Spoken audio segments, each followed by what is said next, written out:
Snake, are you there? Eva? Did you miss me? Did you make it without any trouble? No one saw me. So you're back with Vulcan? In a matter of speaking. What about the boss? Yeah, she's here too. Better be careful. Thanks, I will. The boss and I get along pretty well, though.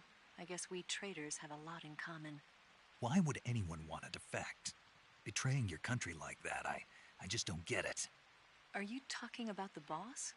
Why do you do it? Weren't you born and raised in America? Yes, in a small rural town.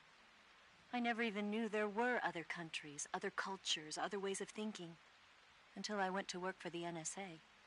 Then one day, I'd found I'd lost faith in the things I'd been taking for granted.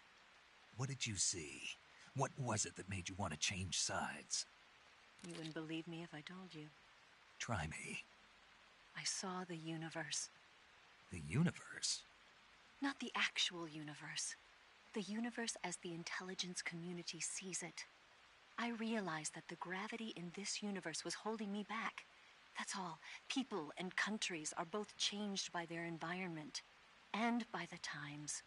That sounds like what the boss was saying. There's a world of difference between this country and America. But it's only a difference of position, a difference of perspective. Coming here made me realize something. Half of what I'd been told was a complete and utter lie. The other half was a conveniently constructed lie. Where's the truth, then? It's hidden in the lies. Are you lying, too? Who knows? I've been trained to make even the most severe falsehood sound like the honest truth. Weren't you? No. I believe because I have to, even if it is a lie. That's part of my mission. I'll have to remember that. If you need me, give me a call on the radio. My frequency is 142.52. See ya.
I want some more.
Good. You made it to Bolshaya Pust. The name Bolshaya Pust means something close to the Great Cavity. It probably got that name from the crevice to the north. There's a fortified area in the southern part of Bolshaya Pust that's strung with barbed wire. To the north of that is a relay station that serves as both a depot for material shipments and a communication facility. The crevice leading to the cave is located to the north of the relay station. Head north.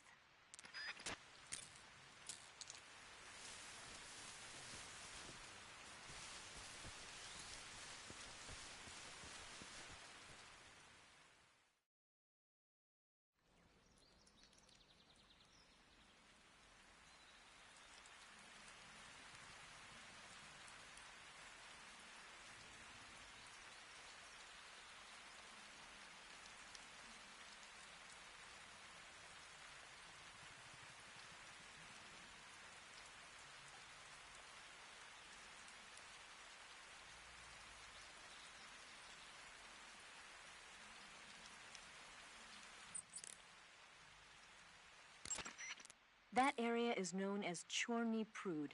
The name means something like the Black Shore in Russian. It got its name from the deep swamp that covers the area.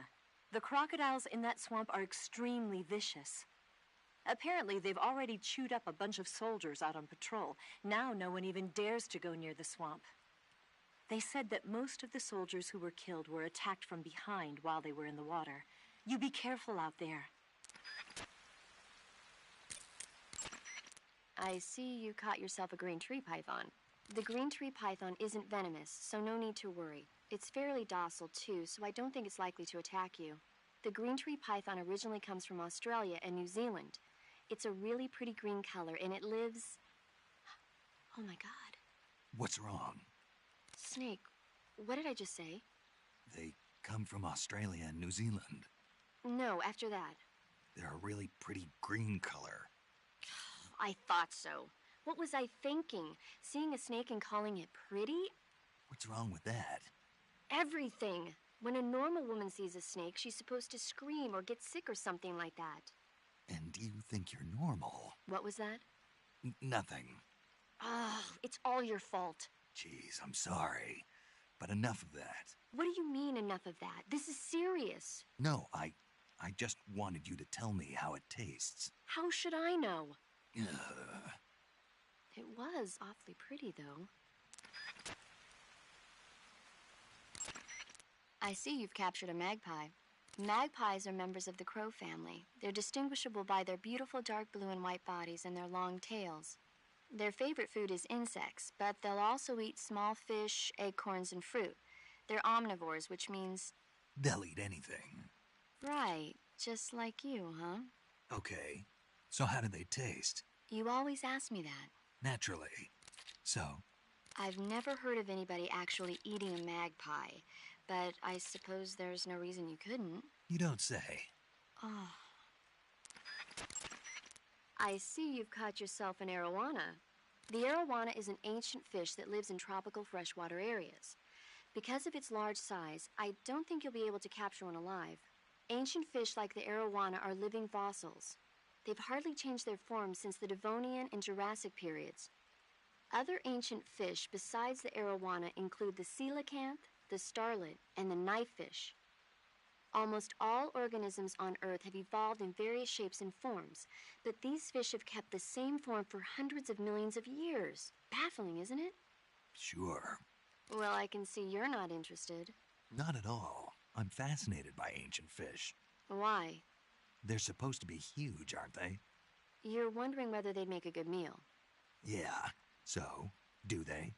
The guide says they taste just fine for a fish. Great. I see you caught an otten frog. The otten frog is a large, corpulent species of frog. They're known as a delicacy, so it might be worth catching them for food. The otten frog was originally found only on Amami Oshima in Japan. Frogs usually have 4 toes on their front legs, but the otten frog is unique in that it has 5. Got it. By the way, you said they were known as a delicacy, right? Right. So that means they must taste pretty good, huh? I guess so. I hear that in Japan, otten frog sashimi and sukiyaki are popular dishes. Really? Yeah.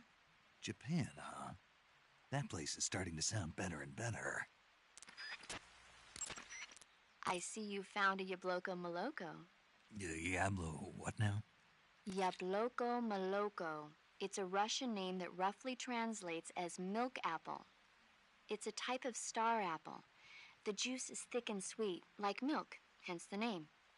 And if you cut one in half lengthwise, you'll see a star-shaped ring radiating out from the center. Hence the star apple. Right. The star-shaped part has a gelatinous texture and is said to be especially tasty. Sounds useful. You're welcome. For once. Did you say something? No, back to the mission. Looks like you found a Golova. Golova? Yeah, it's a fruit that's found only in that region. It's related to the jackfruit, which is commonly found in Southeast Asia. Jackfruit, huh? Yep, he's a cannibal. Huh? I didn't say anything. No, I'm sure you... I said, I'm sure you'd like it.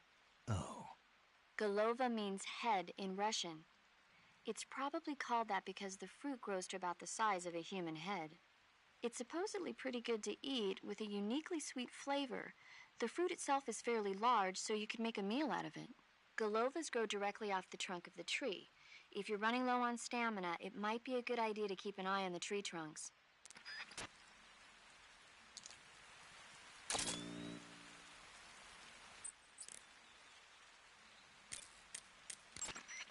So you've got an M1911A1, huh? Yeah, Eva gave it to me. She said it used to belong to a Western officer. Looks like someone did a little work on it, too. It's more than a little. First of all, the feeding ramp is polished to a mirror sheen. It's not going to have any feeding problems. The slide's been replaced with a reinforced version, and it meshes perfectly with the frame. The frame itself has been iron welded and scraped down multiple times for maximum precision. The front strap part of the frame has been checkered to make it dig into the hand. That prevents any slipping. The sight system's original too.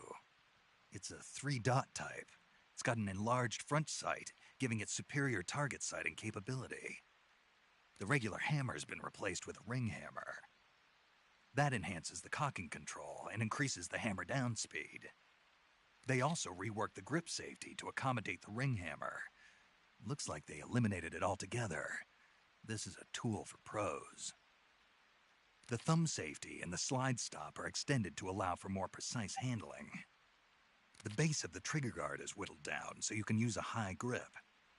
And the trigger itself is a long type for easy finger access. The trigger pull is about 3.5 pounds. That's about 1.5 pounds lighter than normal. The magazine well has been widened to make it easier to put in a new magazine.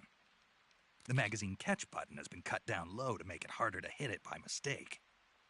The mainspring housing has been changed to a flat type to increase grip, and it's even been fitted with stepping so it doesn't slip from the recoil when firing. On top of that, they added cocking serrations to the front part of the slide. That lets you load and eject cartridges faster in an emergency. Whoever did this is a professional. No question, this thing could shoot a one-hole at 25 yards in a machine rest. Well, I'll be damned. That's some gun. Yeah, I've never used a weapon this fine in my life. Hey, what's that you've got there? Thermal goggles. From what I can tell, they detect and display sources of heat. You're kidding me. They actually made a passive infrared night vision device small enough to carry around with you? What, is that special or something? Is it special?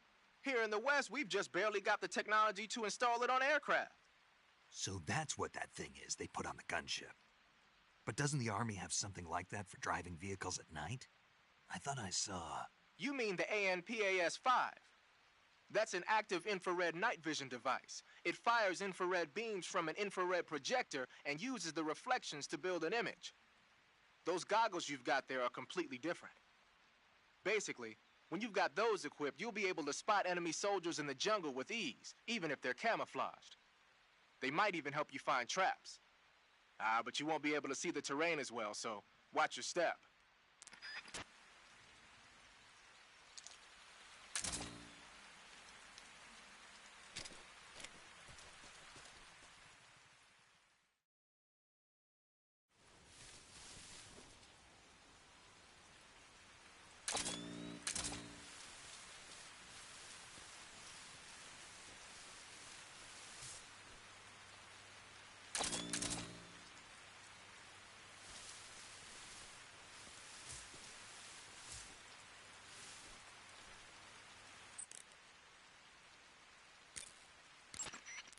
Snake, be careful. That barbed wire is electrified and you'll get a shock if you touch it.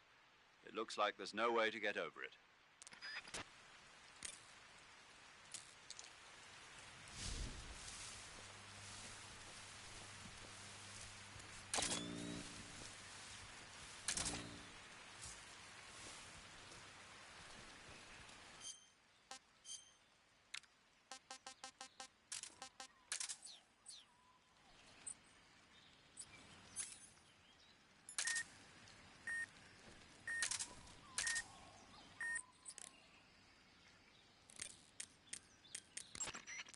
The crevice that leads to the cave is to the north of your current location.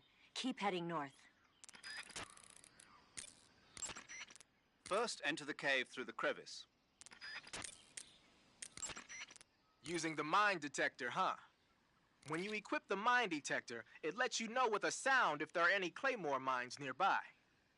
A mine detector is basically a metal detector, so ordinarily it reacts to scrap iron the same way it reacts to mines.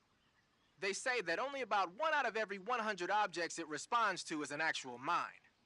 Not exactly what you call reliable.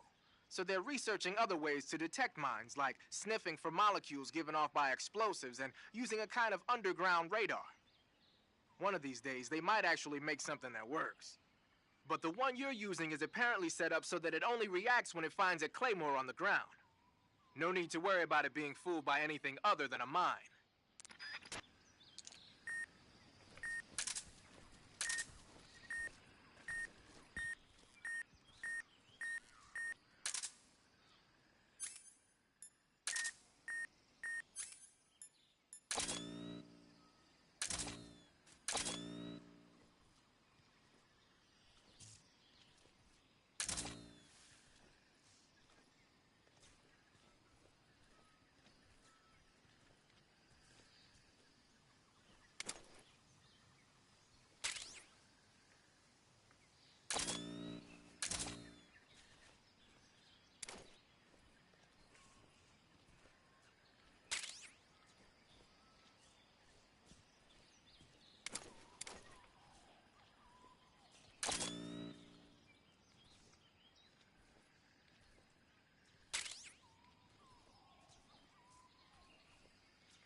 I saw something.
this works.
What's wrong?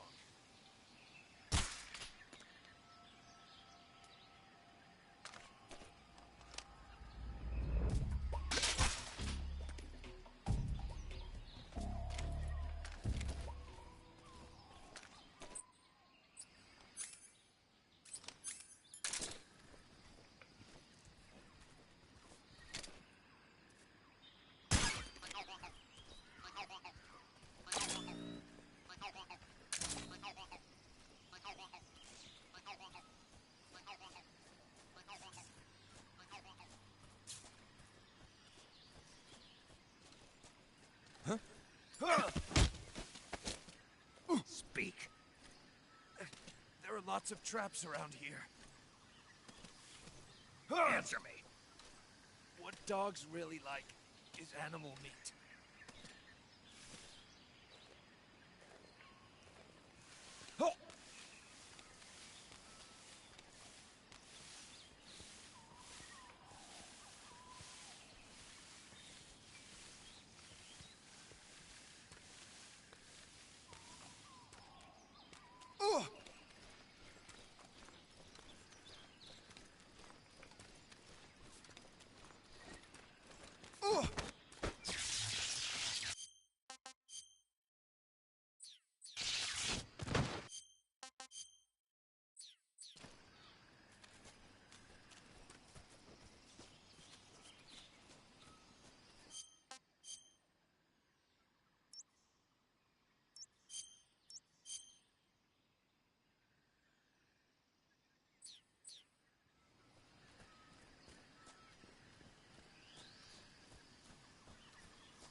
Answer me.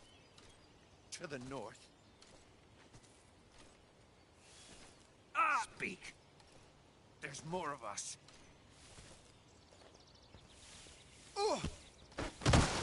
Freeze.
The crevice leading to the cave is to the north of that base. Keep heading north.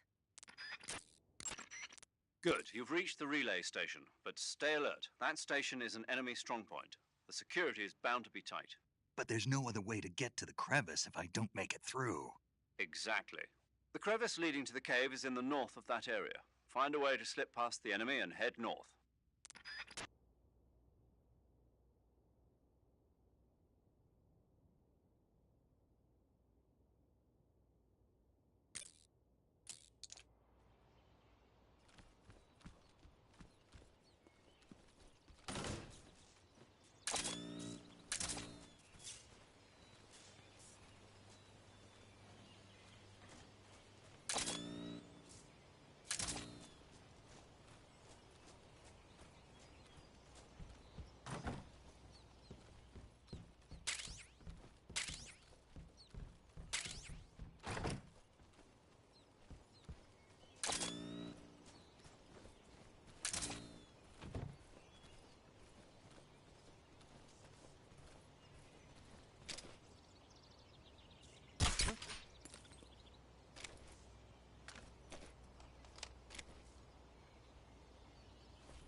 Who's that?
Snake, that building next to you is an enemy armory. As you might have guessed, those armories you sometimes run into are where they keep their ammo and other stuff. If you take out an armory, the enemy units in the area will have their ammo supply cut off.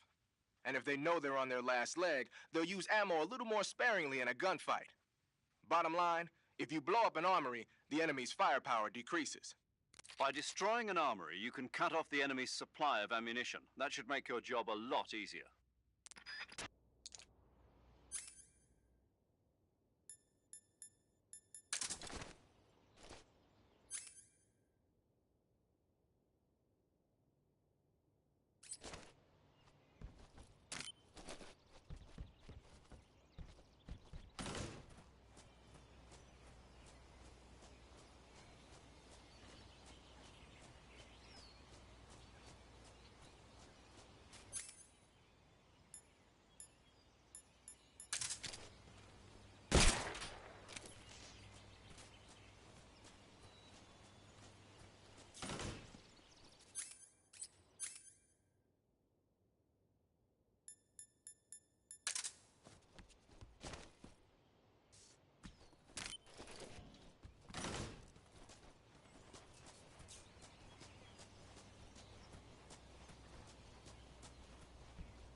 Snake, that building next to you is a provisions storehouse. A provision storehouse is where the enemy keeps their food. Enemy units in that area use it to stock up on rations. So if you happen to blow up a provision storehouse, the enemies in that area won't be able to get any more rations. Spetsnaz are people too. They gotta eat, or their stamina starts to go down. They might pass out more easily or lose their concentration and start to shoot less accurately. Who knows? They'll probably be a little more desperate for food just lying around. Basically, if you get rid of a provision storehouse, the enemies in that area will get physically weaker. By destroying a provisions warehouse, you can cut off the food supply to enemies in the surrounding area. It may be worthwhile if you have time and materials to spare.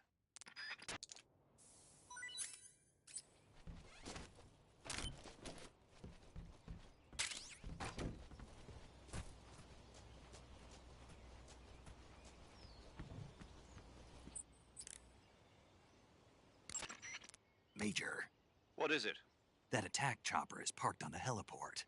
The one from before? Yeah, the one that took away the Shagohod during the Virtuous mission.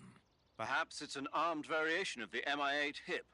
No, some of it looks the same, but the overall shape is different. It's got stub wings and the cockpit canopy looks like an angular greenhouse.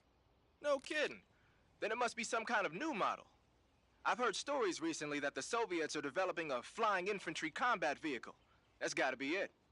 A flying infantry combat vehicle?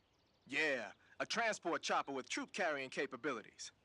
Think of it as an attack transport chopper version of France's AMX VCI or the Soviet BMP. They must be doing field tests on the initial prototype.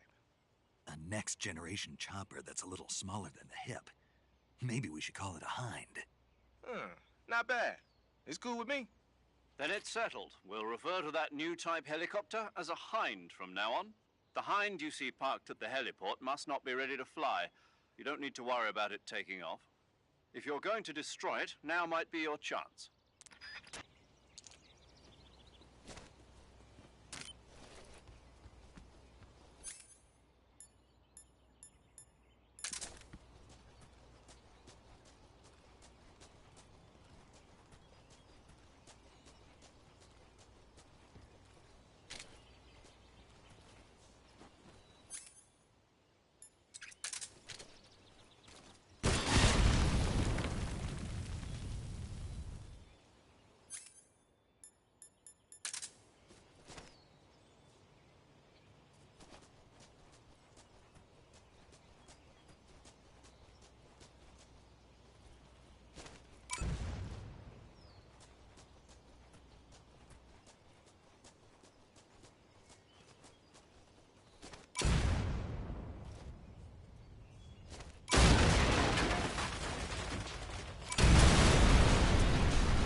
Snake, let's go over the control.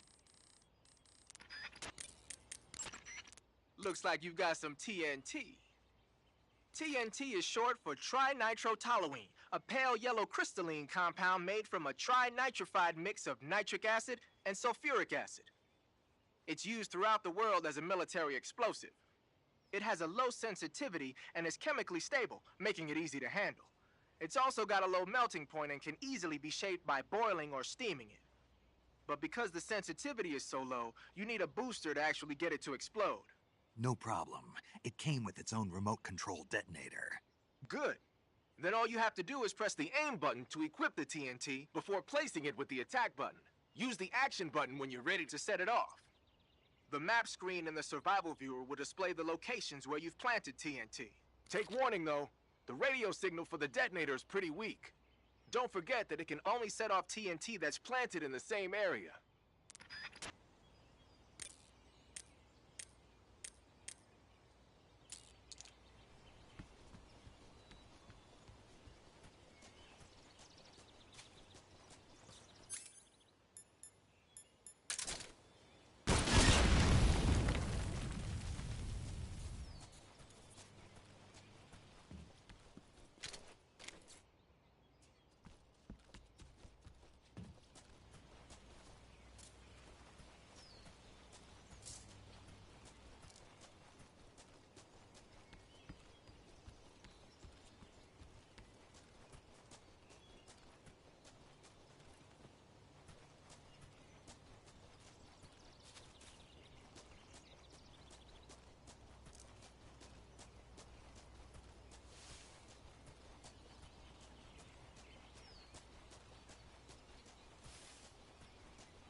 not so great.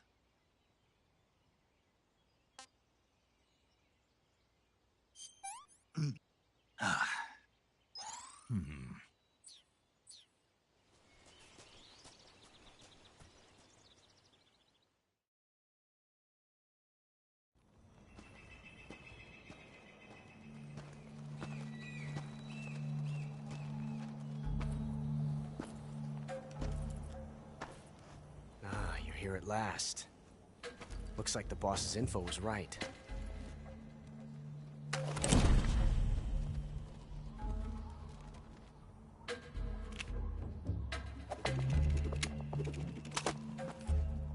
Twice now you've made me taste bitter defeat.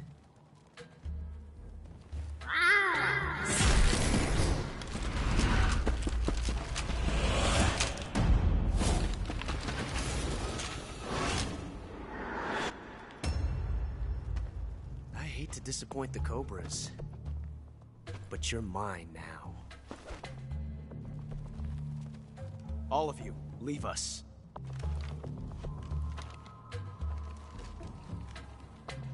It's just you and me. No one to get in our way. Ocelots are proud creatures. They prefer to hunt alone.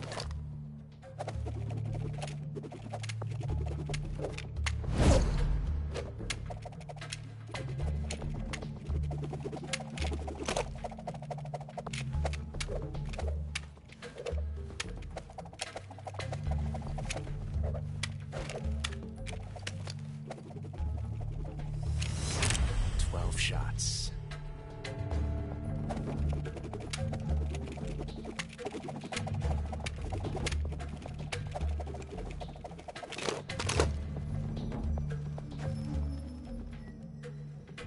This time I've got 12 shots.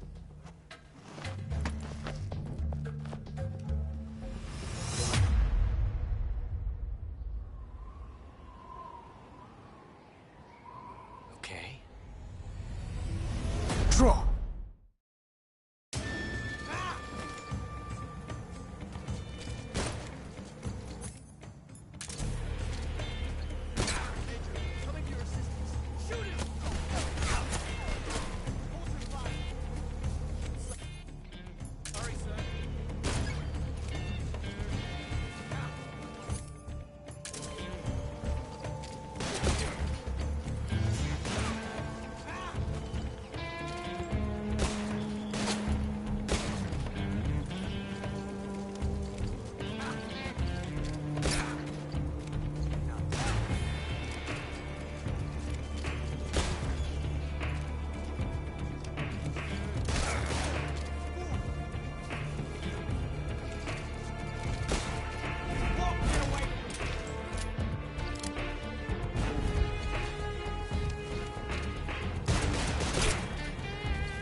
Yes! It's the heart of the duel.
Love it!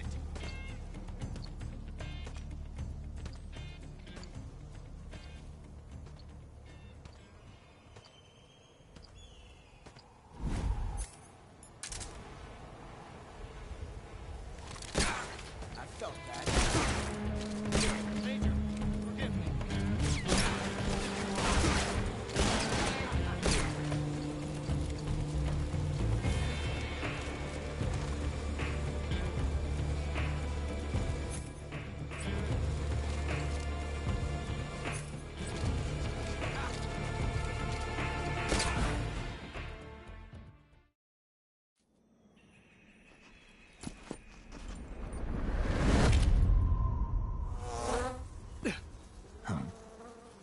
Damn it.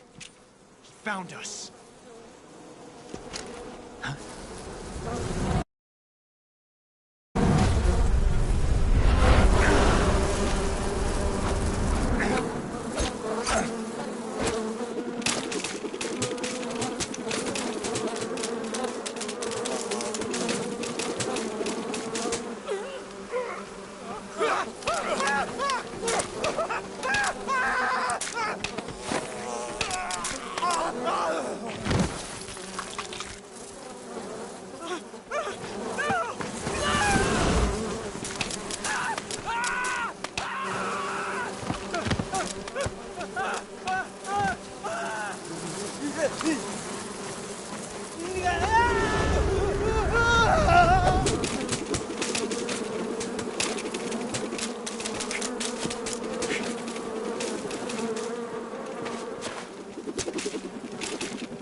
You were lucky. We'll meet again.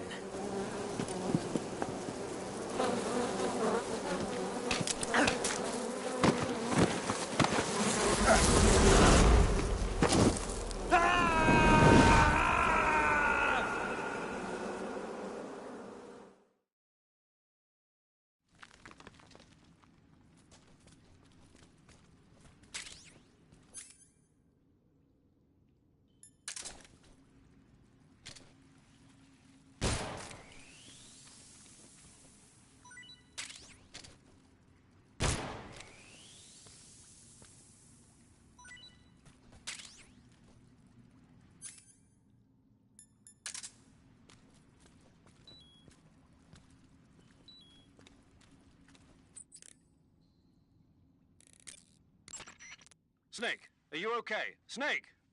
Major, Snake. Are you all right? You're not hurt? no. That was a hell of a drop, but I'm fine. Looks like there's no way back up, though. I see. Well, anyway, it's good to hear you're not injured. Slipping and falling may not have been part of the plan, but getting into that cave was. Proceed further into the cave. The cave seems to be structured like a maze, but there's an exit somewhere. Find a way out of the cave and head for the aqueduct.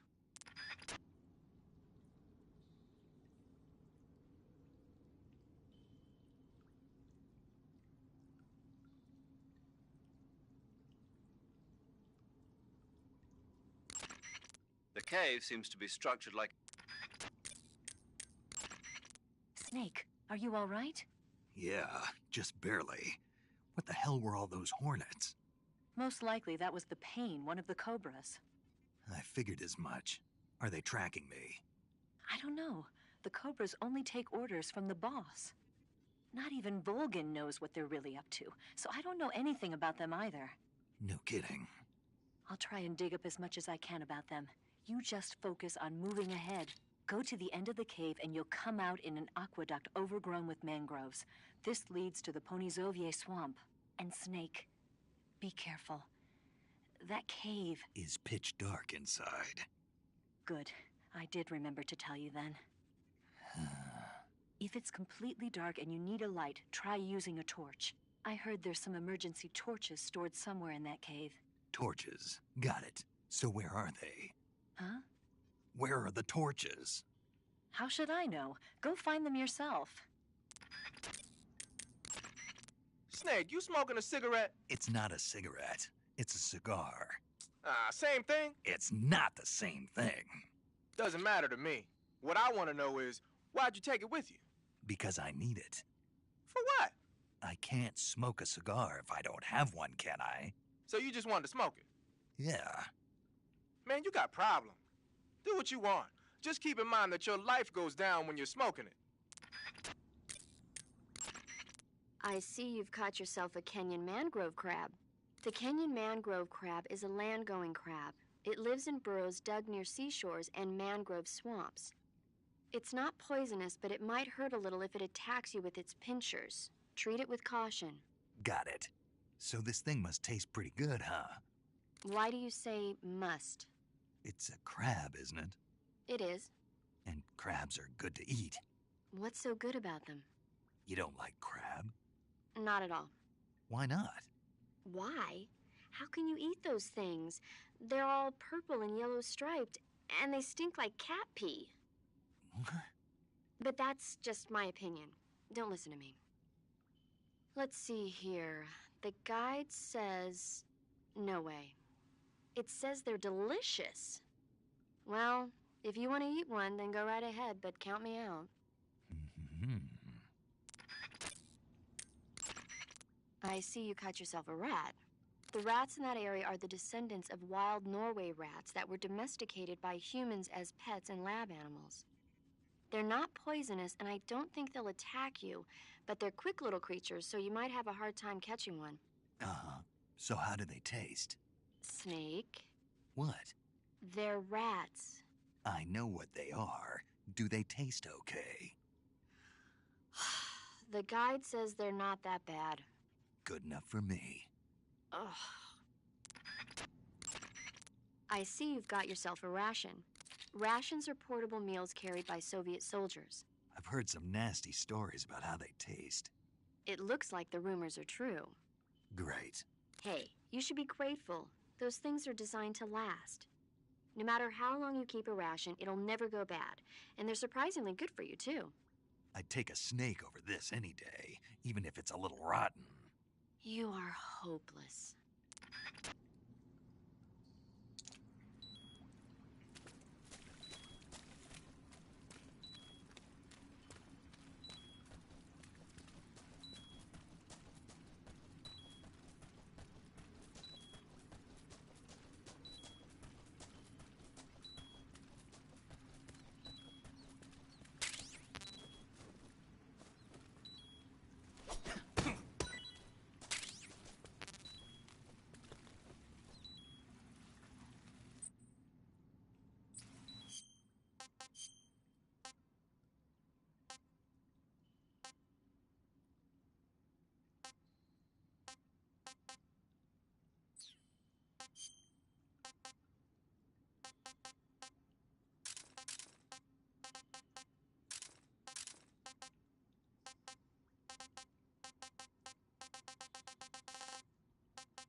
Torch? A little primitive, but a light's a light. From what I can tell, that torch is made of white birch dipped in turpentine. It burns long, so I don't think you'll have a problem with it burning out on you. If you equip it and press the CQC button, you can use it to smack the enemy. You can also swing it around by pressing that button repeatedly. Useful when you need to clear the room of bats and stuff. With the reload button, you can light and extinguish a torch, so make sure that thing is out if an enemy is closing in. Get used to it. The light from the torch is visible from a long way off, though. It probably goes without saying, but marching into battle with a torch in your hand is not the sanest course of action. You should only light a torch when you're someplace like a cave where you can't find your way around without a light. Yeah, I hear you.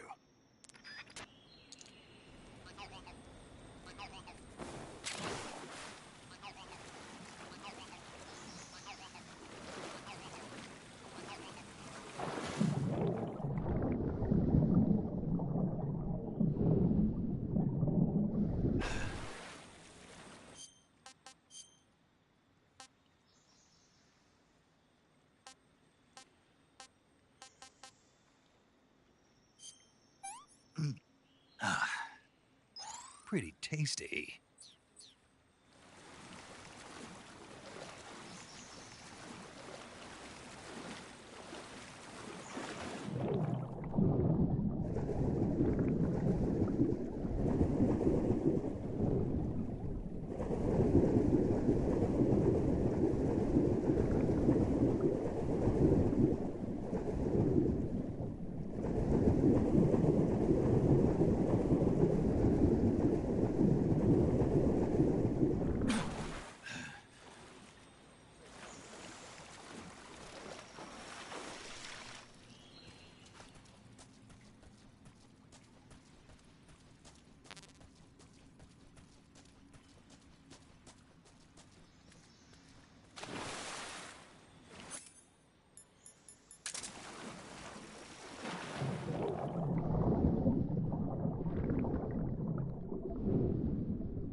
I see you've caught yourself a maroon shark. The maroon shark is found mostly in Southeast Asia, but it's not actually a shark. It's related to the carp. It's also known as the red-finned cigar shark, the river barb, and the sultanfish. Interesting. So how does it taste? According to the guide, it's good, but it's kind of oily and it has a lot of little bones. Fine with me. I never worry about the little things. So I gathered.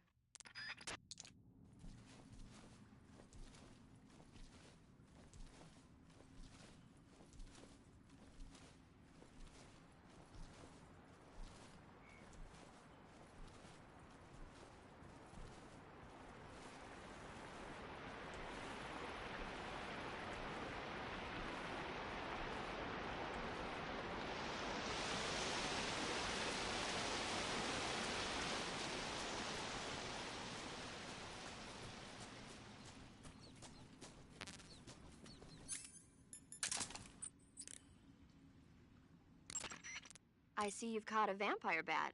The vampire bat bites its victims and sucks their blood. Got it. Speaking of bats... Just save it. Huh? I know you're going to talk about vampire movies. Attack of the Vampire Donuts, or Dracula versus the Space Hippos, or something like that. Actually, I was going to say that bats are known to use supersonic waves to sense their surroundings. Oh. Bats use supersonic waves to sense their surroundings, so you might be able to keep them away by blasting them with a special kind of sound wave. Alternatively, you could try equipping a torch and waving it around with the CQC button. As for taste, I suppose there's no reason you couldn't eat them. Snake, do you hate vampire movies? What? Just now, you sounded like you really hated them. I did? Yeah, Oh. Well, no one really likes them, do they? some people do. Like you. Yeah, they're fascinating, you know? Like the movie Dracula. Don't say it. Why not? Just don't. Are you afraid? What? You're afraid of vampires, aren't you? Don't be ridiculous. But Listen, there are no such things as vampires. They're just a stupid, made-up legend. And if they do seem real sometimes. well, sure. You think I'd be afraid of something like that? No. Exactly. Right. I'm not afraid of vampires. Uh-huh.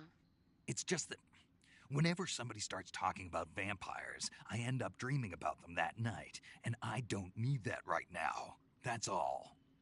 Okay.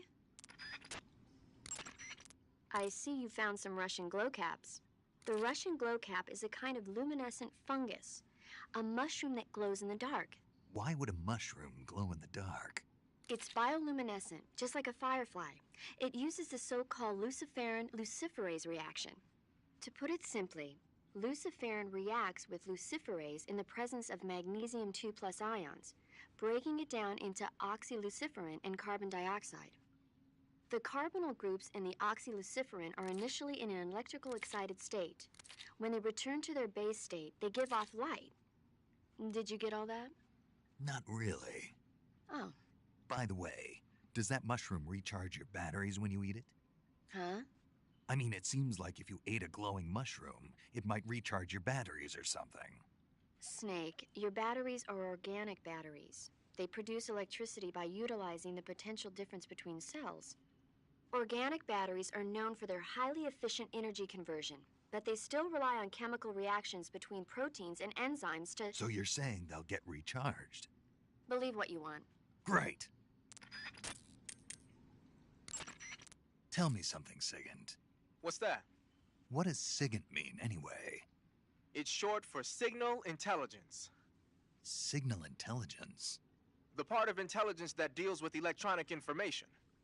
Things like intercepting and analyzing electronic communications, determining enemy force strength and positioning from radar emissions and radio chatter. You get the idea. Code breaking is considered part of SIGINT as well. 40 years from now, we'll be in the age of electronic warfare. It won't be long before information replaces firepower as the most valuable commodity on the battlefield. So you're saying they won't need guys like me anymore? Sorry to break it to you, but that's not gonna happen. No matter how advanced our technology gets, there's still no substitute for human beings. Anyway, the Major is a man of foresight. He knew the electronic age was coming, and so he called out to me. And you responded. Well, I didn't have any place else to go. You couldn't find a job? Nope. None of the places where they do this kind of high-tech research would even let me in the door. Why not? I know you've got social problems, but Come again? nothing. I mean, someone with your talent ought to be able to... Yeah, well, maybe it has something to do with the fact that I'm black. The Major, though, he doesn't care about what color you are. I've never met anyone like him before. He's different, you know? Oh, yeah, I know. I don't think racism's gonna go away even in the 21st century. But I want to work with computers and use them to bring people closer together. In the digital world, it doesn't matter whether you're black or white, American or Russian or whatever. Everybody's going to be the same. That's what I think.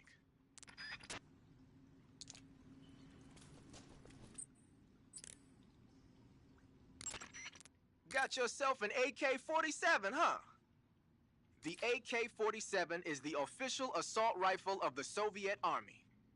The first model was completed in 1946, and in 49, it beat out all its competitors to become the standard assault rifle of the Soviet military. It uses 7.62 millimeter by 39 rounds developed in 1943, and a 30-round box magazine originally designed for a different assault rifle. You can aim it from the shoulder by readying it with the aim button and pressing the first-person view button. It's sturdy and extremely reliable with high power and precision. There's no better assault rifle in the world.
caught you at last. We are the sons of the boss. I am the pain.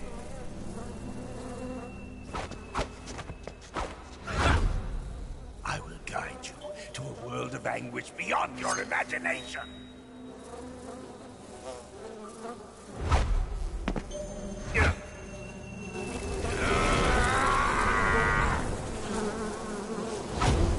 Let's get started.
Snake, as long as the Pain is using his hornets to protect his body, you won't be able to damage him with gun attacks.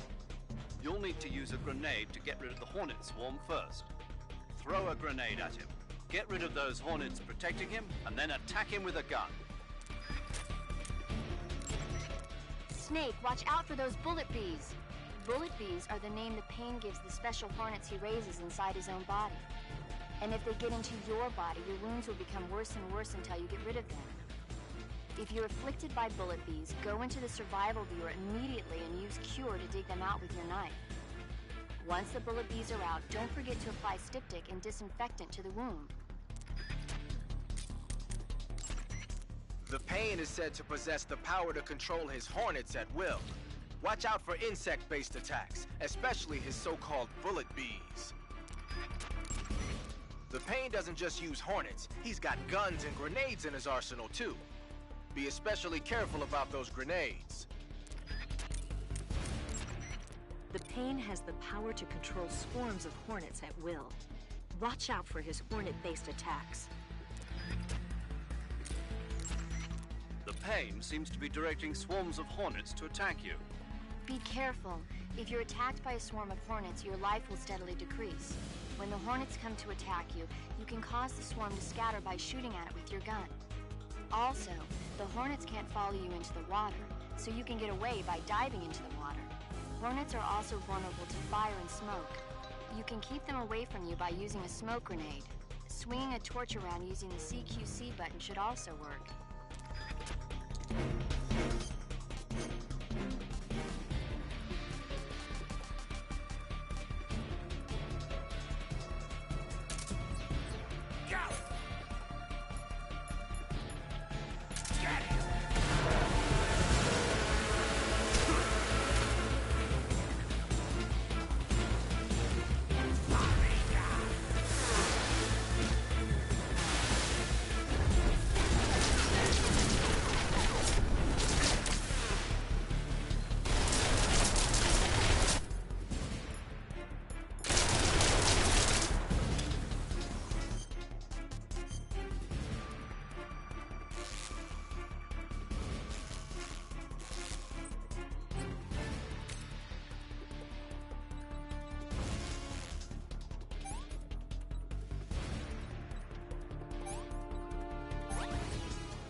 The pain.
The pain. The pain. The pain.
Ah, sick.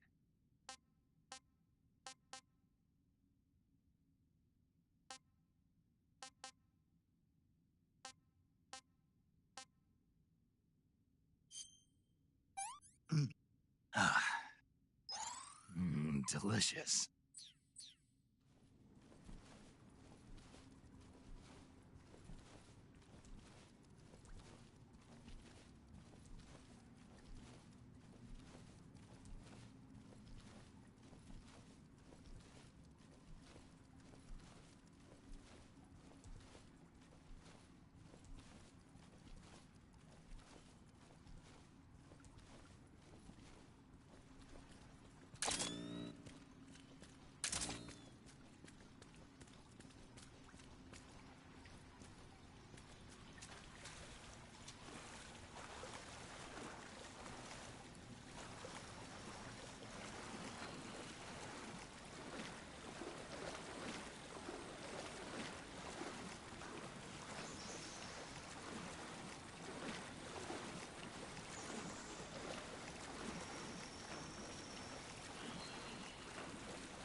I heard you defeated the Pain. Yeah, it wasn't easy. And there's still 3 more of them left. 4. There are still 4 more Cobras left, including their leader, the boss. I'm aware of that. Good. The exit from the cave should be toward the back. Proceed through the cave and find the exit to the swamp aqueduct. Paramedic, What's up? you were right. About what? I ate a Russian glow cap and it charged up my batteries. Huh? What's wrong? That's great. Snake, can you excuse me for a second? Sure. Did you just hear that? Yeah. There's no way eating a bioluminescent mushroom would cause your batteries to recharge. What do you think it means? Beats me. Maybe it's all in his mind. You mean like a placebo effect? Why not? You've seen how gullible he is. Well, I guess there's no harm done. Should we let him keep believing it? Sounds good to me. Okay, Snake, I'm back. Yes, the Russian glow cap is a glowing mushroom, so it'll recharge your batteries when you eat it.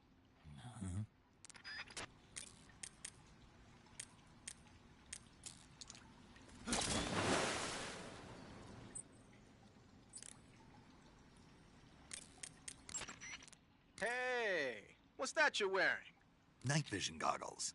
This gadget lets me see in the dark by amplifying light and displaying it as images. Amplifying light? That's what it looks like to me. Well, I'll be damned. They're working on something like that here in the States, but so far it's not viable unless it's coupled with an infrared searchlight. And now the Russians have something you can carry with you. Anyway, those goggles should give you a decent visual range, even in dark places. But don't look at anything bright like fire, or it'll get burned into your eyes and you won't be able to see for a while. Be careful. Snake, you beat the pain. Not without a tough fight. How did it feel to fight one of the boss's comrades? What are you getting at? I just want to know what it's like to have fought a member of the legendary Cobra unit. That's all. What you want to know is if I can really face the boss. Is that right? Well, that too. Don't waste your time worrying about me. I'll get the mission done. I certainly hope so. So the exit of the cave is up ahead? Right. Go to the end of the cave and you'll come out in an aqueduct overgrown with mangroves. This leads to the Ponizovye swamp.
This is horrible.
Who's that?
The camo index display.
Snake, the water in that aqueduct comes up to your waist. Naturally, you won't be able to walk as fast as usual.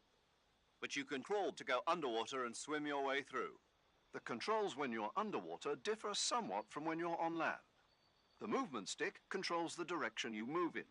Simply move the movement stick to move in that direction. Press the action button repeatedly to swim faster. This is useful when you're in a hurry. You can also press and hold the evade button to surface in an emergency. If you want to change the direction you're facing, you can use the camera stick to control the camera. I see you've captured a poison dart frog. The poison dart frog is native to the tropical rainforests of Central and South America. They normally grow between 2 and 5 centimeters in length, but for some reason the ones in that area seem to be much bigger than that. Poison dart frogs are known to carry a potent neurotoxin called pumiliotoxin. Long ago, people used the poison to coat their arrows for hunting. Watch out, because if you eat one, you'll get food poisoning.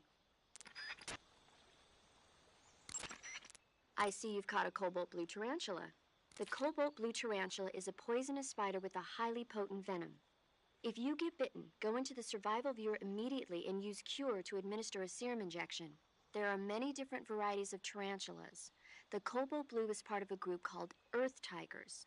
They build their nests mainly underground and are highly aggressive. Their diet consists of not only insects, but also mice and even snakes. Interesting. So how do they taste? Are you really going to eat them? Naturally. So? It says here they're not very good. Damn. Don't act so surprised. Isn't it obvious? Why would it be obvious? It's a spider, for goodness sake. A big one, but still a spider, and there's not much to it. Yeah. If only it were as big as the one in Earth versus the Spider. The what? Earth versus the Spider. It's a movie about this gigantic spider. When it's small, it's about 15 feet wide. But when it's big, it's about 35 feet wide. What do you mean when it's small and when it's big? The size changes from scene to scene. It happens all the time. Huh.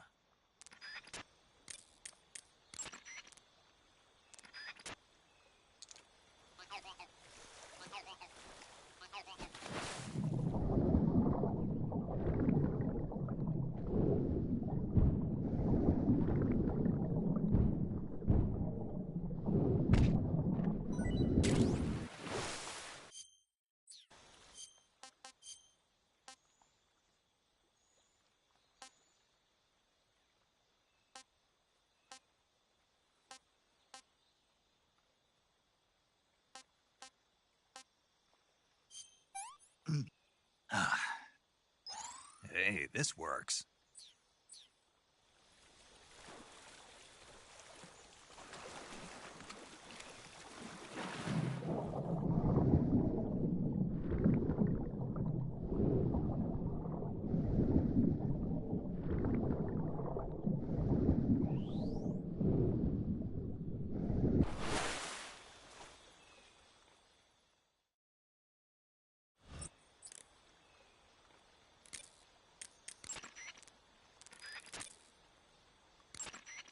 I see you found your way to the aqueduct. If you follow it to the north, you'll come to a warehouse used for transporting supplies. Pass through the warehouse, and you'll come out into a forest. The lab where Sokolov is being held is directly to the north of that forest, so head north.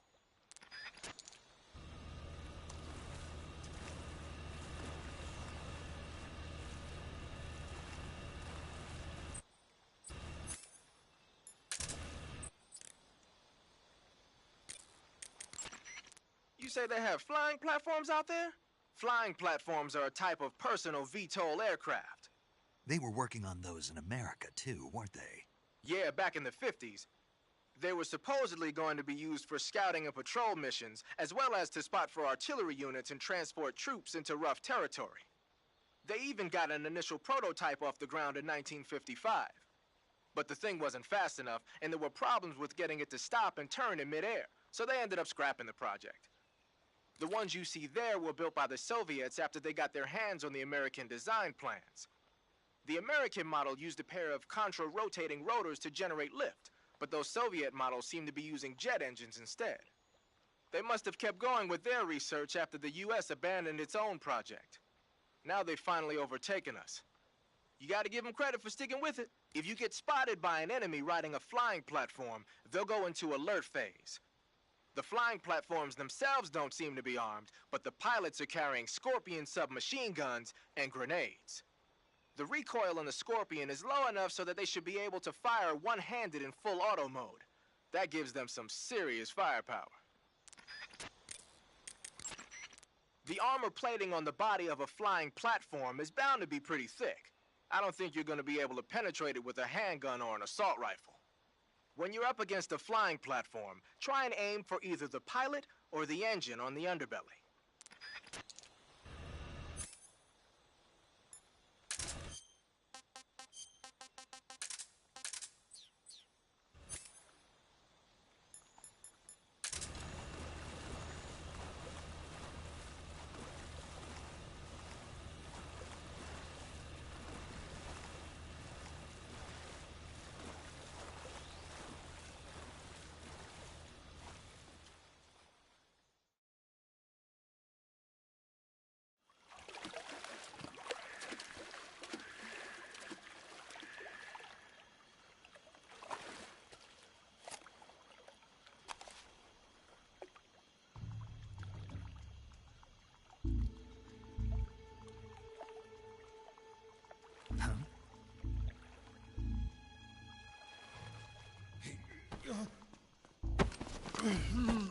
Get your hands off me.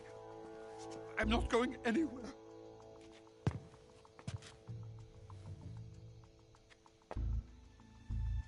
Really now?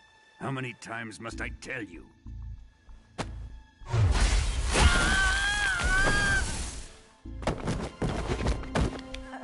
Tanya!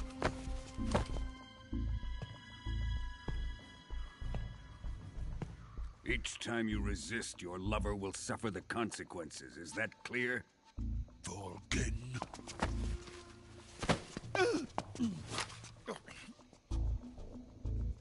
Damn you!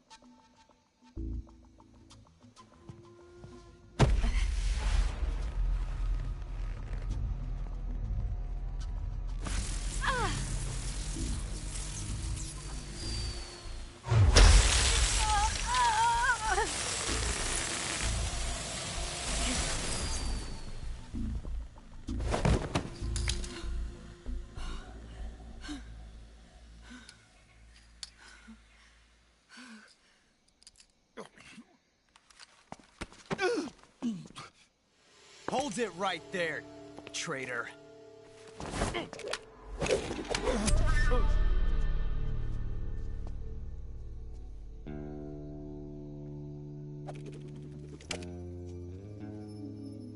Let's find out just how lucky you are. Watch closely.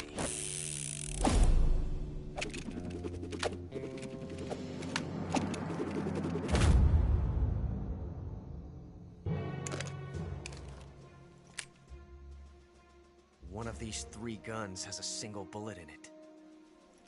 I'm going to pull the trigger 6 times in a row. Are you ready? Huh.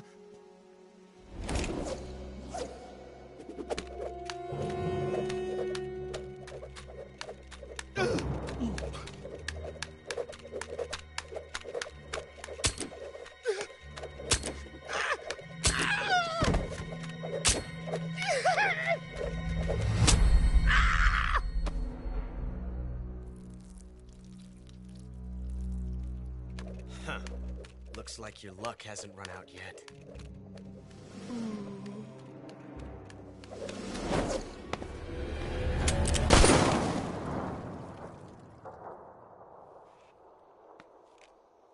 There's no such thing as luck on the battlefield.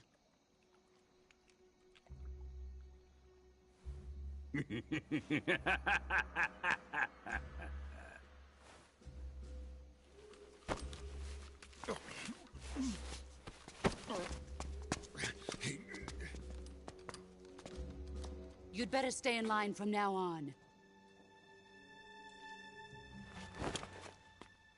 The Cobras will take care of him.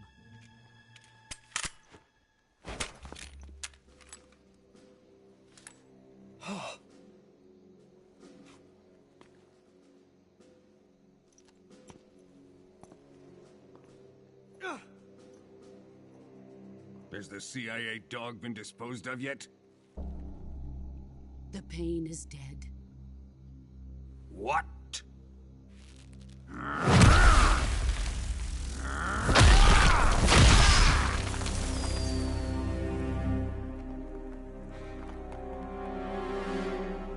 He may be a child, but he's definitely one of yours.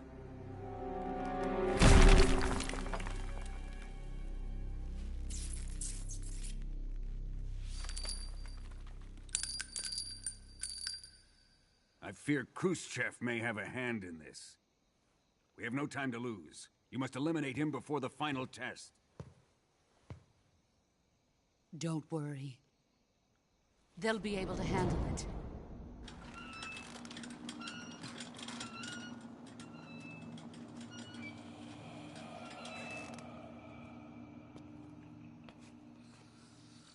I'm leaving him to you, the fear.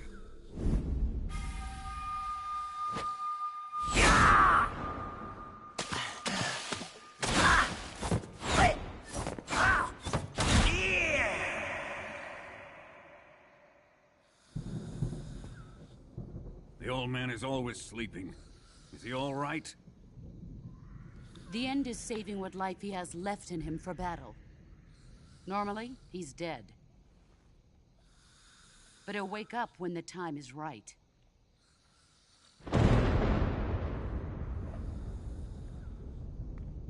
And when he does, it will be the end for the boy.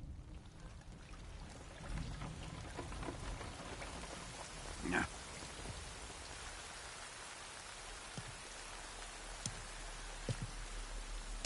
Sokolov isn't worth your love. You can entertain me until the rain stops.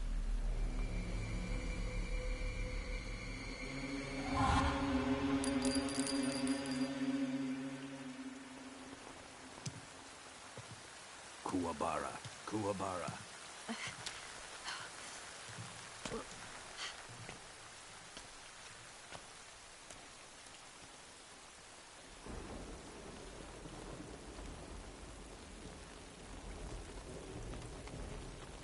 The Sorrow, is that you?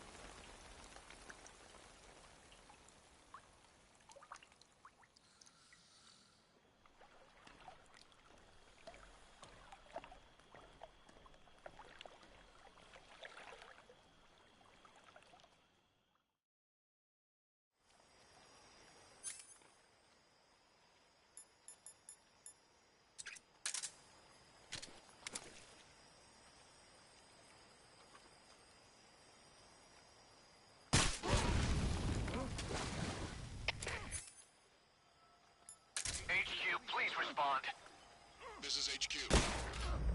Patrol here. We're being attacked. Enemy position unknown. Going into high alert. Acknowledged. Sending reinforcements. Use extra caution.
you've infiltrated the warehouse. Pass through it and you'll come out south of the lab where Sokolov is being held. The exit should be on the north side of the top floor. Climb up the stairs and pass through the warehouse to the north.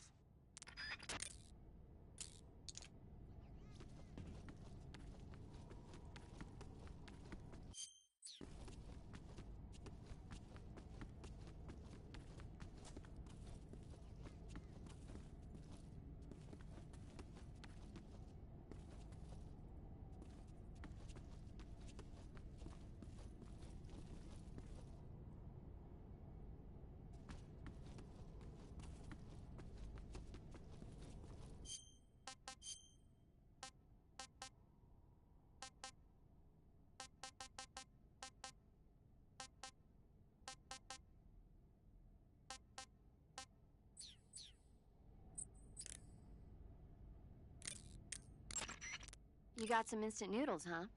Instant noodles? Uh-huh. It was invented in Japan just recently. Add some hot water and it's ready to eat. It's cheap and can be stored for a long time. And besides, it's delicious. It's like a miracle food. Wow. Speaking of which... Yeah? Are you going to eat that? I was planning on it, yeah. Oh, all right. Is there some reason I shouldn't? No, that's not what I meant. Then what did you mean? I was just going to say that if you weren't going to eat it, you should bring it back to me. I've always wanted to try some. Whatever.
I see you've caught yourself a big-eye trevally. The big-eye trevally is a type of mackerel. The adult fish lives around coral reefs, but the young can be found in freshwater areas such as estuaries and rivers. Good to know. So, how do they taste? The guidebook doesn't say. Huh.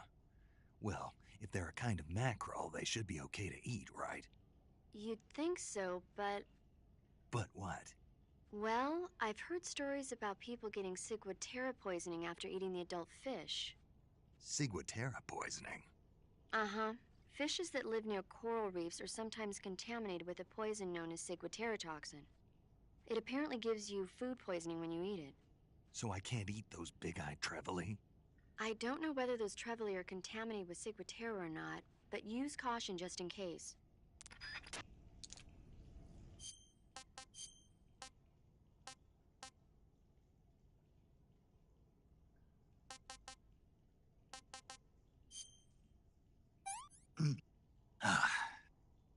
I'm gonna puke.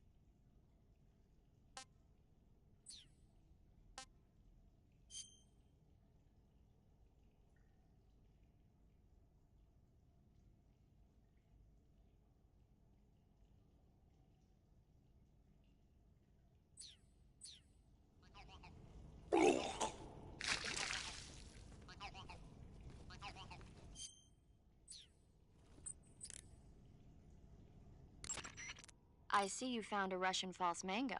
The Russian false mango is a mango-like fruit found only in Selinoyarsk. The egg-shaped fruit is sweet and tangy with a pleasing aroma, just like a mango. Also, the seeds can be used to make a medicine that aids in digestion. It might come in handy if you ever have an upset stomach.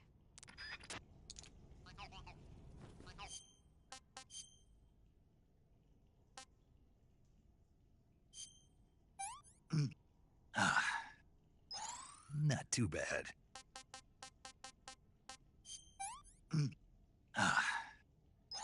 Hey, this works.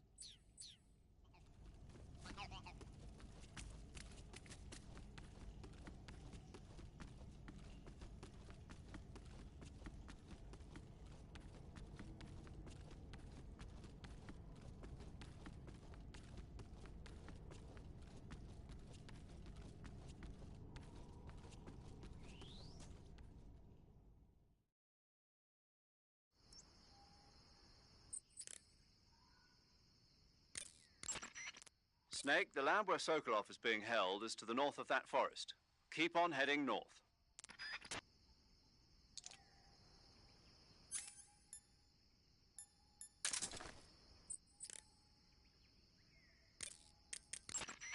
There seem to be traps planted throughout that area, and they look a little primitive. Yeah, but this is their territory. Why would they need this many traps here? Maybe it's part of some kind of tactical research. Tactical research? Yeah. As I'm sure you know, the Soviet Union is leading a worldwide revolution among communist forces all over the globe. But a lot of the countries involved don't have the necessary funds and industrial technology, so they need tactics that are both effective and economical. That's what they're researching? Yeah, and traps are one of the best ways to do that. I'll bet that place is one of their testing grounds. Clappers, arrows, pendulums, all of these traps are set off by applying force to a rope. Don't touch the ropes and you'll be fine. Use rolling to get over them, or just crawl under them. Either way ought to work. If you do set off a trap and an arrow or a spiked pendulum comes flying your way, you can still dodge it by immediately diving out of the way. Pit traps and snares are camouflaged into the ground to make them harder to detect. But if you look carefully enough, you can see them through the disguise. Try stalking to proceed with extra caution. In any case, if you think there might be traps lying around, keep a close eye on the ground and stay alert. Ah, you've got an SVD. That's the Soviets' top-of-the-line semi-automatic sniper rifle, adopted just last year. SVD stands for the Russian words that mean Dragunov Semi-Automatic Sniper Rifle. For a long time, the standard Russian sniper rifle was the Mosin Nagant. But at the beginning of the 1950s, when Soviet troops started carrying automatic rifles and assault rifles, the need for an automatic sniper rifle increased. The SVD was developed to fulfill that need. It can use the same ammo as the Mosin Nagant, 7.62mm by 54 rim cartridges, but they developed a new type of ammo with a tighter firing pattern to go along with it. I heard that these new rounds have a steel core and are 2.5 times more precise than regular rifle bullets. Nothing can match that thing in terms of precision. Try it out for yourself and see how powerful it is. A sniper rifle with a scope should give your shots all the accuracy you need. Ready it with the aim button. Then press the first-person view button to look through the scope. The trigger is the attack button, as usual. You can change the magnification on the scope by pressing the camera stick. You can fire from a standing position, but your aim will improve if you crouch down. And it'll be a heck of a lot steadier if you're lying down. Try it out.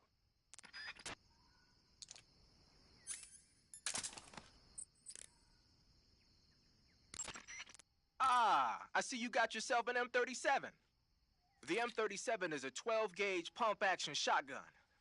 Don't expect any kind of accuracy from a distance, but one blast will send the enemy flying, and it's got some serious firepower, too. Good thing to have with you in close-range combat. It takes a while to reload, though, so plan accordingly. The thing that really distinguishes the M37 is that it's lightweight. It's about 2 pounds lighter than other shotguns. In fact, it's so light that it's been nicknamed the Featherlight. Yeah, and to top it off, this one's had its barrel and stock sawed off. That's probably a modification to make it easier to wield in the jungle. Those Soviet boys know what they're doing. I guess the other distinguishing feature would be the lack of an ejection port on the side of the receiver. Ambidextrous, huh? Exactly. It's been designed so you can use it left-handed or right-handed with equal ease. But that's not all. The low number of apertures means that it won't get jammed up as much with mud and dirt when you use it out in the field. This weapon is made for the jungle. Good to know. But what are they doing with an American-made shotgun? Good question. I guess they could be doing research on Western weapons, but... Did you ever hear about the SAS using shotguns in the jungle combat in Malaya? Just stories. In the jungle, you're always running into the enemy when you least expect it. The SAS found the shotgun to be extremely effective, delivering massive firepower in a short period of time. Because of that, lately a lot of point men are starting to use shotguns as their weapon of choice. Vogan's men might be trying that tactic out for themselves.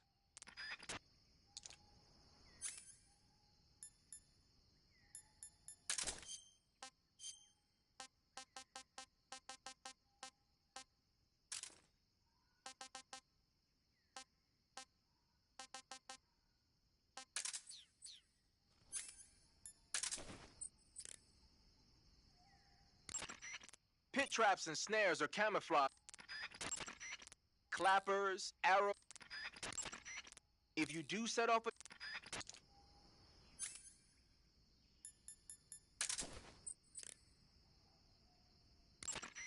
clappers.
Snake, watch out. It seems that forest is rigged with a number of traps. Most of the traps seem to be triggered by tripping a rope stretched across the ground. Don't just run around like a fool. Keep an eye on the ground and watch where you step. Some ropes may be placed so they're hidden in the vegetation. Be extra careful when you're cutting through the underbrush. If you move around stalking, you should be able to spot the traps before you step on them. Press and hold the stalking button to move safely through suspicious-looking areas.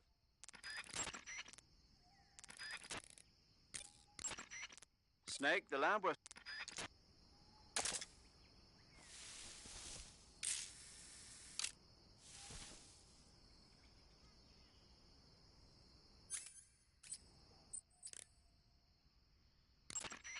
Snake, watch out. Snake, watch out.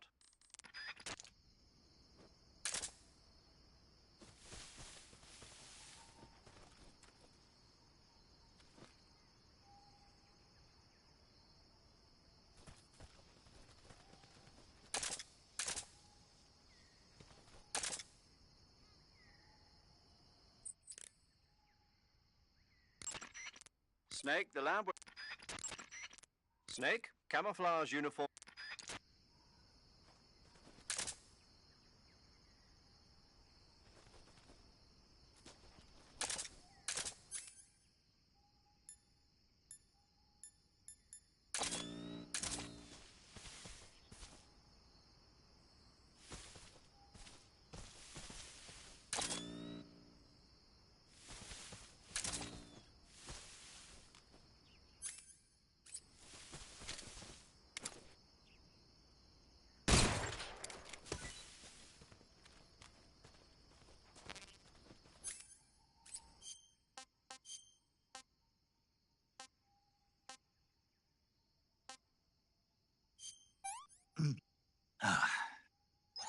Hey, this works.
Snake, watch out.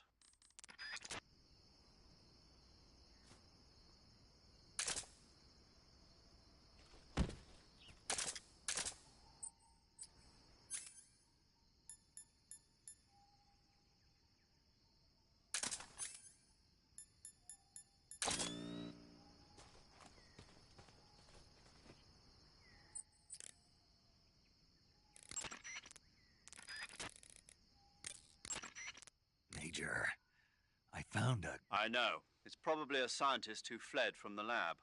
I'd wager that the traps in those woods are set up more to deal with would-be escapees than to keep intruders out.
Sokolov is inside the lab. Look for a way in and use it to infiltrate the lab. Do you want to save? Chin up. I'll be in touch.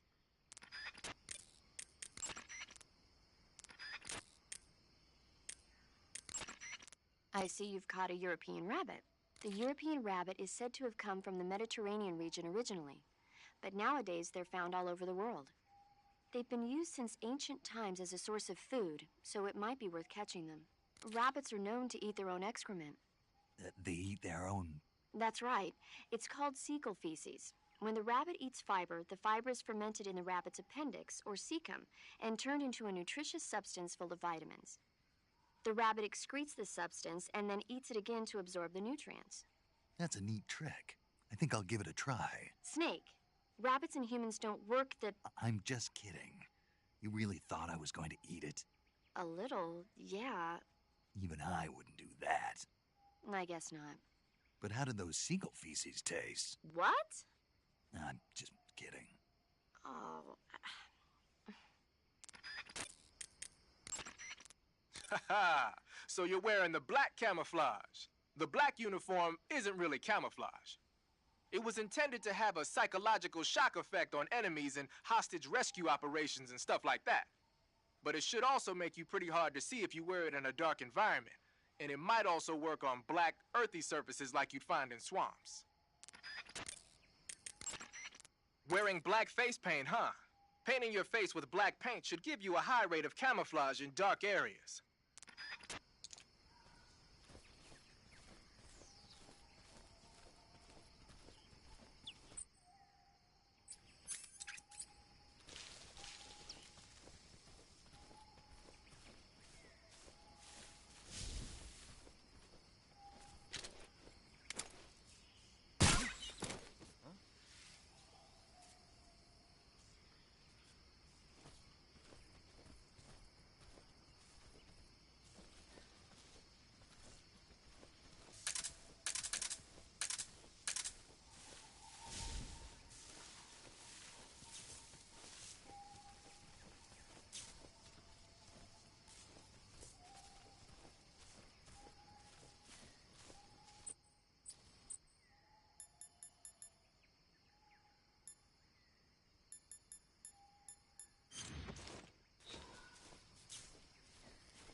Nothing here.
Speak.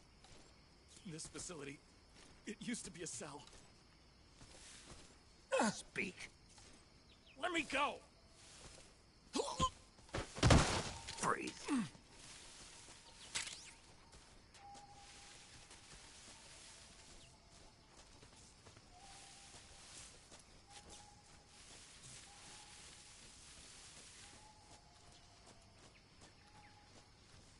Huh?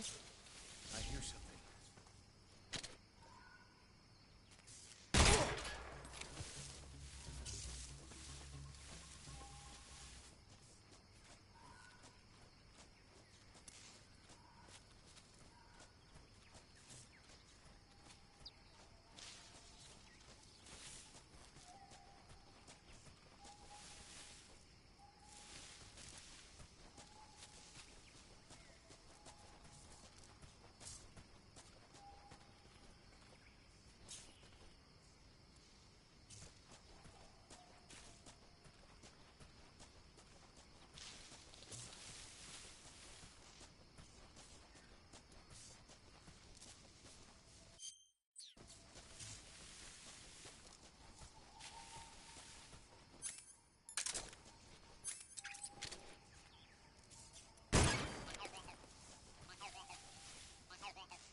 Snake, the enemy appears to be using that door to enter and exit the lab.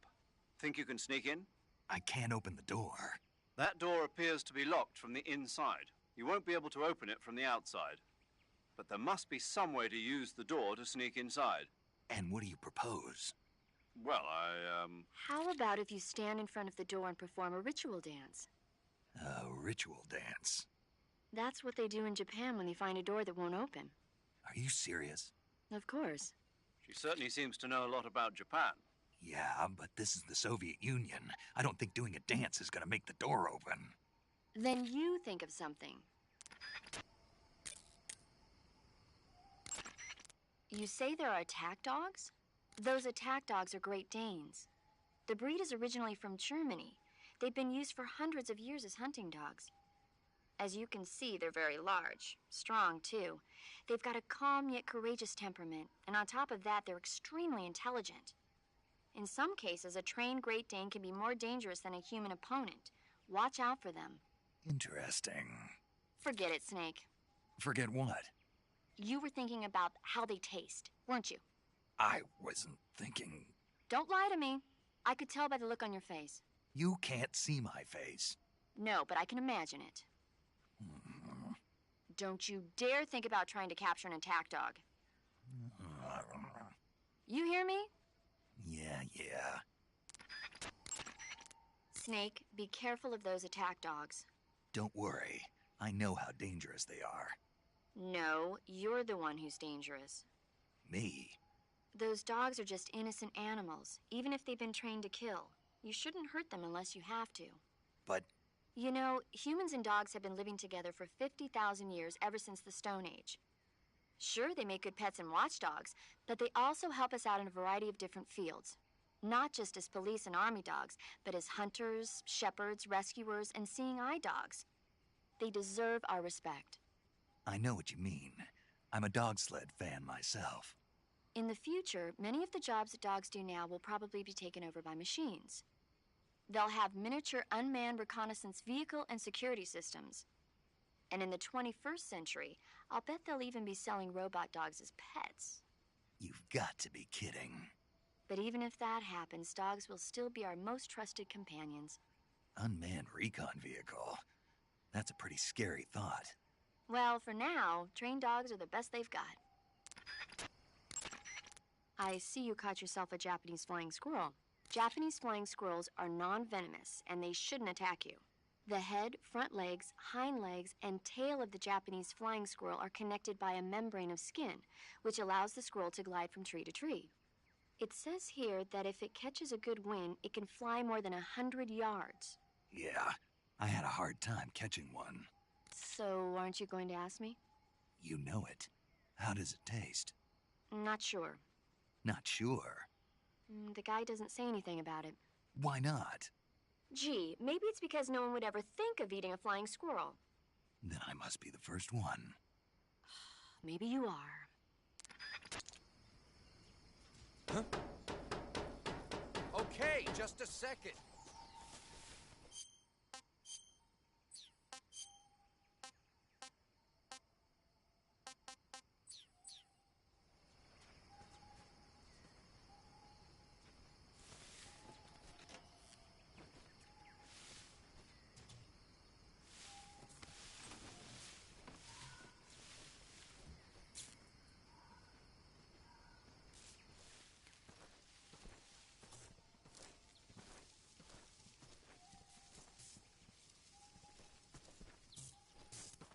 Freeze.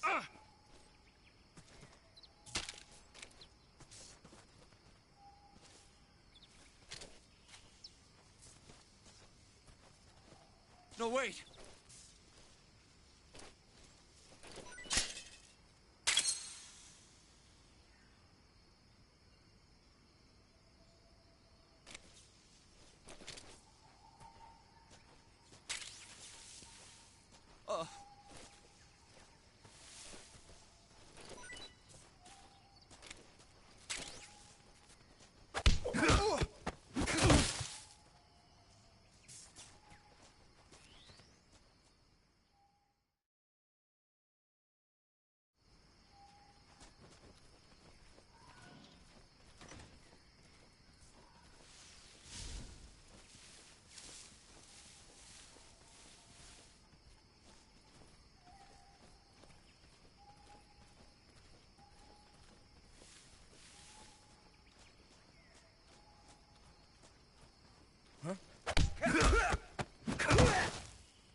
was that?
I've had enough.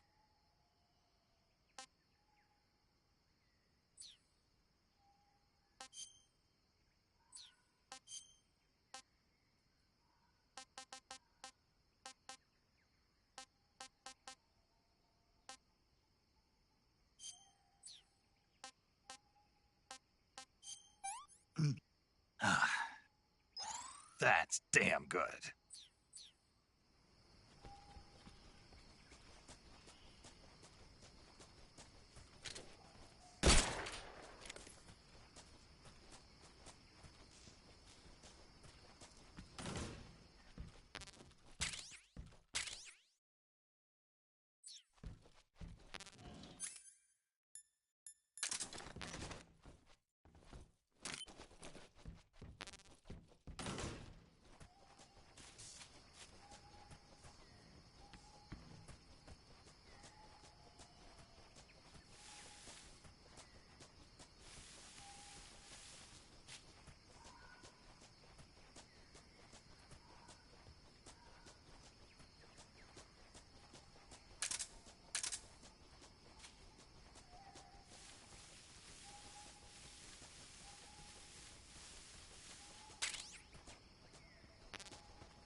I see you've made it inside the outer wall. Sokolov is inside the lab. Look for a way in and use it to infiltrate the lab. So you're wearing the tree bark camouflage. Tree bark is a forest pattern created primarily for use by hunters. It'll give you an exceptionally low profile if you wear it when you're pressed up against a tree.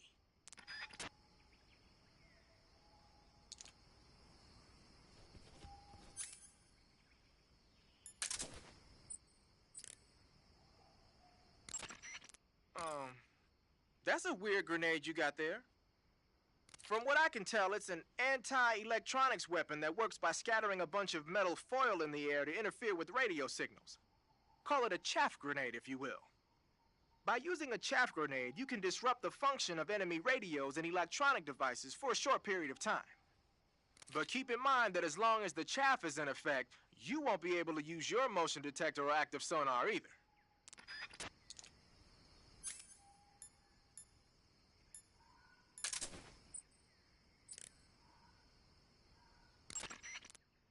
You're thinking of using a white phosphorus grenade. Like the name says, a white phosphorus grenade is one that uses white phosphorus to create an incendiary effect. White phosphorus grenades were used by the U.S. military during World War II. Back then, they were known as Willie Pete's, after the first two letters of white phosphorus. The one you've got there is probably the exact same thing. White phosphorus is a white, waxy substance that spontaneously combusts when it reacts with oxygen.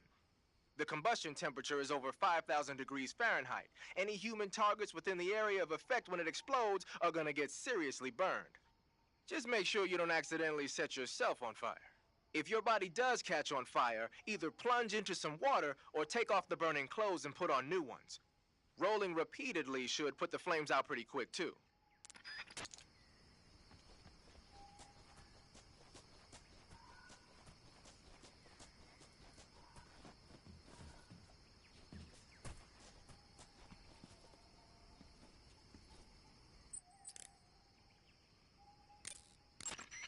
Sokolov is inside.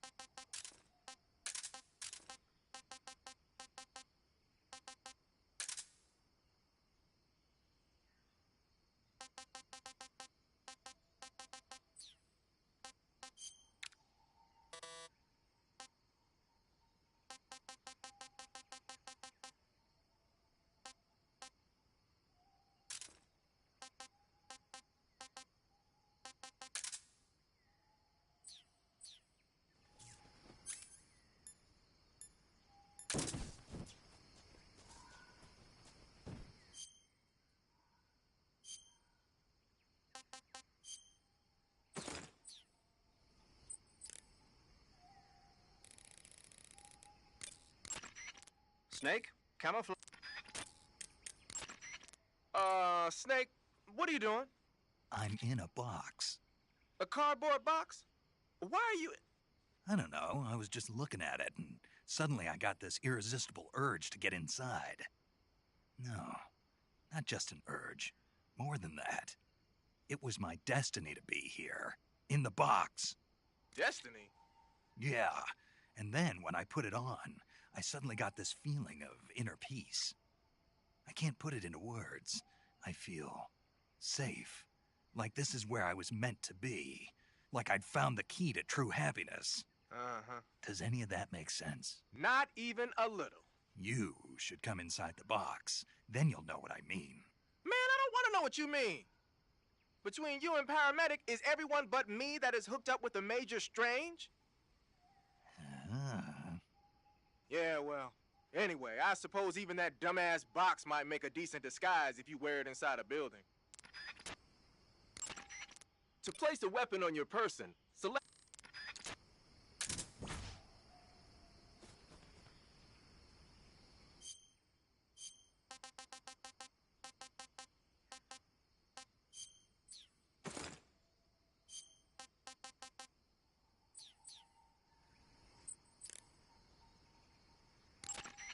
Snow, as you might have guessed, is a winter camouflage developed to provide cover in a snowy environment. It's not solid white, though. It's got a little bit of vegetation pattern mixed in, too. It should work pretty well if you wear it against a white background. The water pattern was used a lot by the old German Defense Force. Even though it's called the water pattern, it wasn't designed specifically to blend in underwater. They only gave it that name because the pattern resembles the waves on the surface of a pool of water. But still, it really does look like it could be confused for liquid waves. It might conceal you underwater.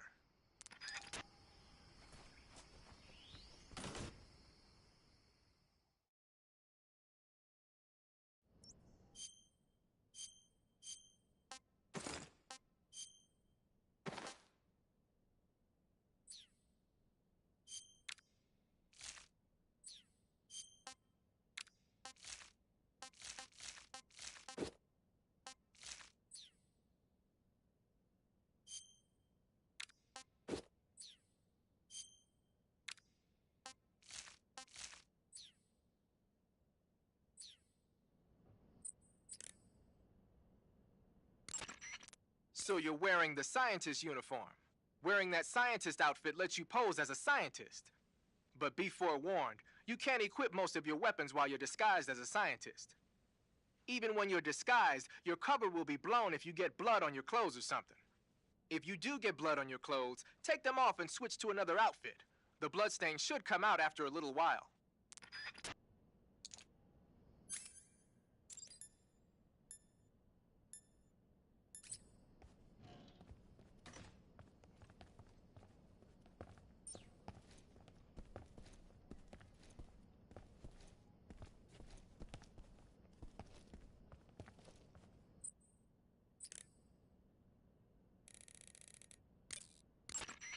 I see you're disguised as a scientist. It suits you rather nicely.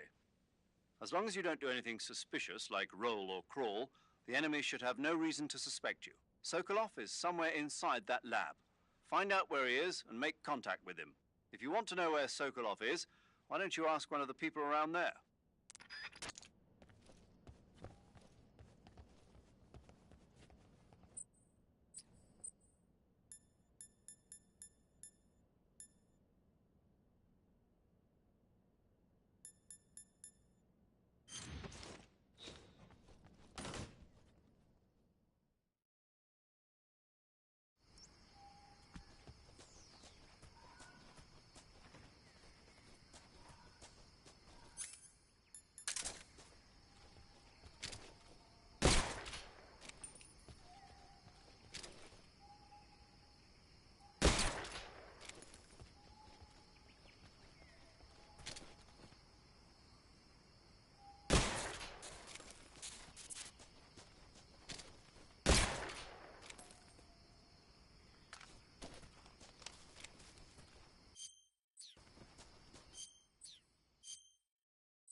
You mean you're not wearing any face paint?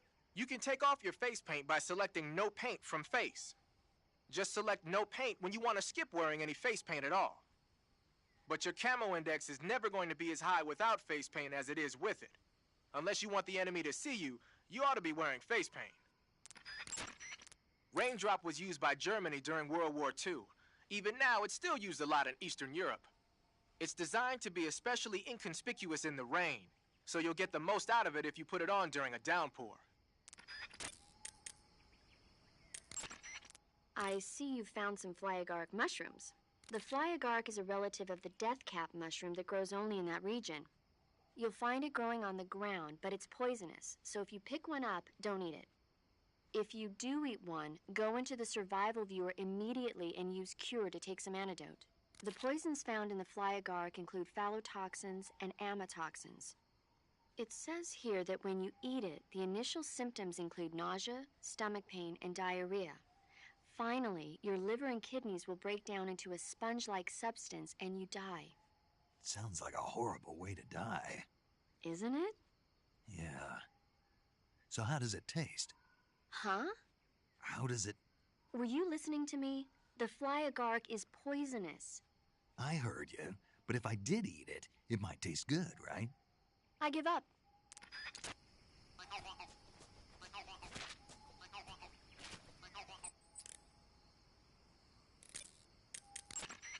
When you're using the assault...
Pretty tasty.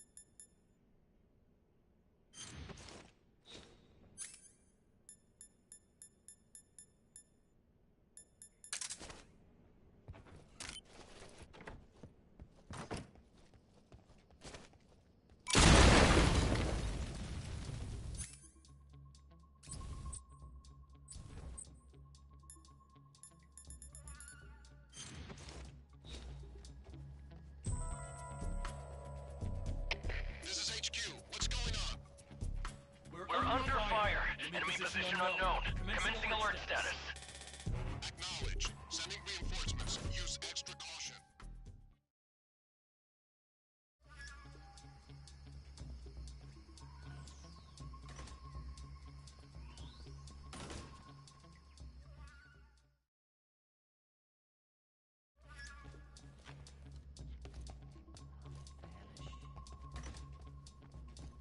I haven't eaten in so long.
Speak.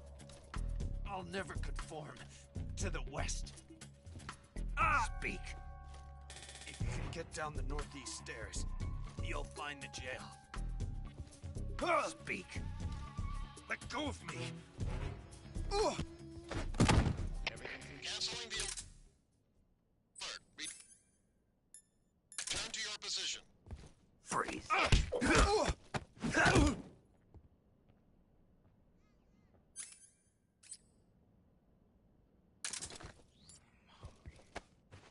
I'm so hungry.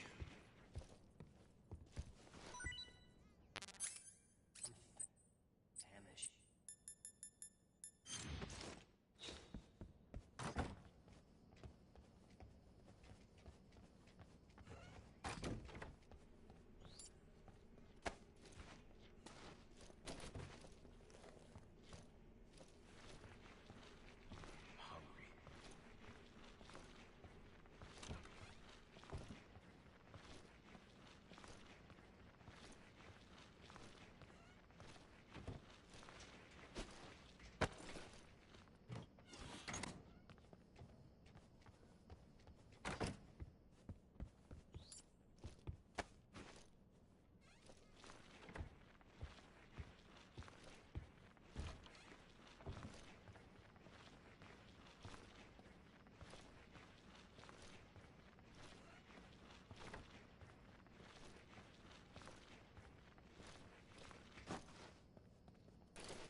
I'm so hungry.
I haven't eaten in so long.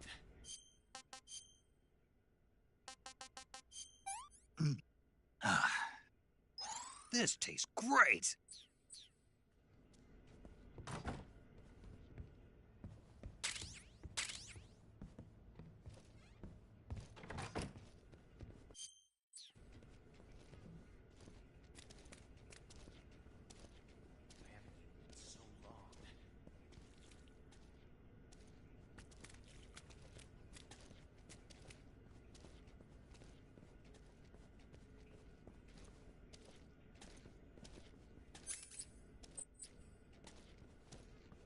I haven't eaten in so long.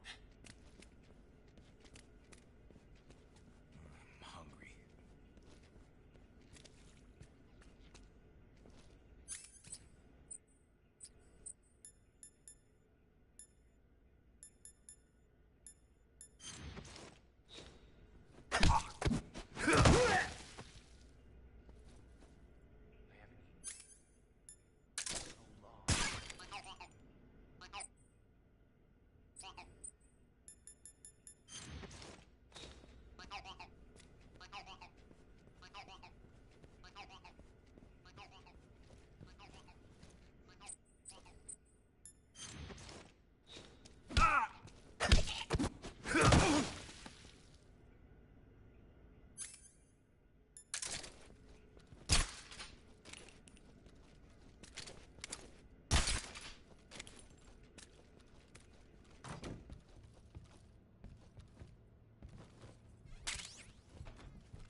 Good. You've infiltrated the lab. The security on the Hey, that's Keraton. Huh? Right there, see it? Where? Right in front of you. This frog doll? That's Keraton. Don't tell me you've never heard of him. Is he famous or something? Come on, everybody knows about Keraton. Oh. Okay. But what's this frog thing doing here? Keroton. He's called Keroton. Right, so what's this Keroton doing here? He must be getting popular in the Soviet Union. Here? Not that you know anything about the magic of Keroton.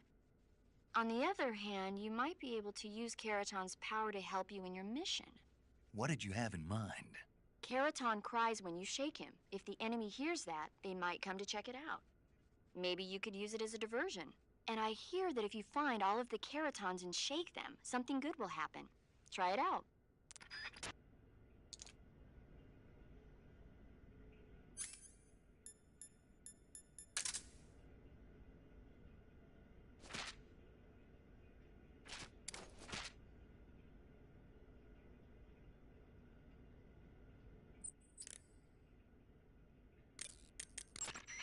When you fire continuously with a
I'm famished.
This is HQ. What's going on?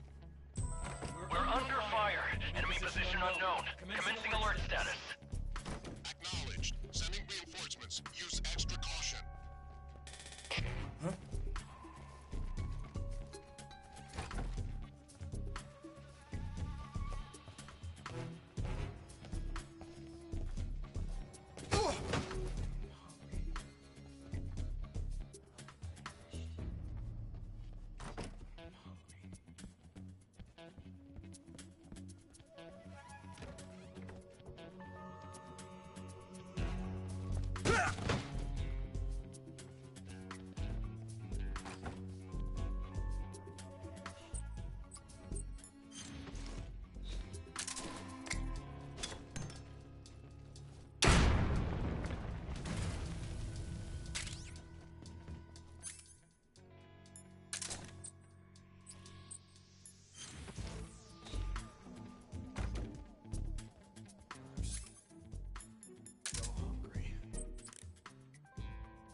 When you're using the assault rifle, pressing the A.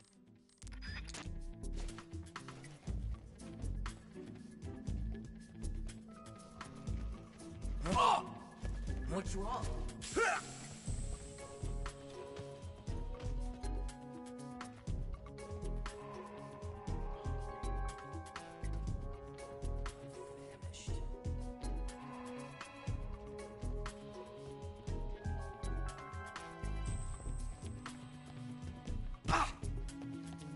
What do you...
What's wrong?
Who's there?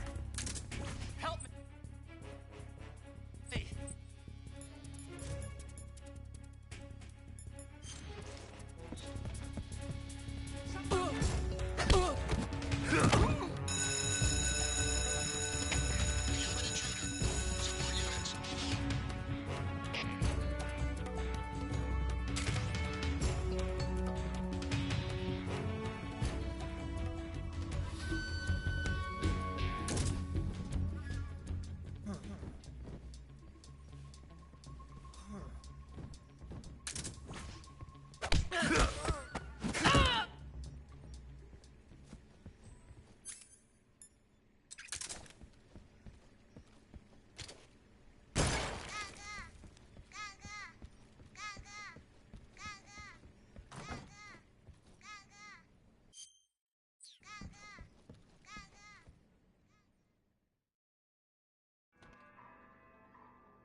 If you're looking for Sokolov, he's not here anymore.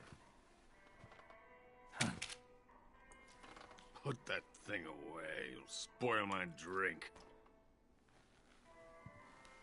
So, you're the intruder everyone's talking about. Typical capitalist dog.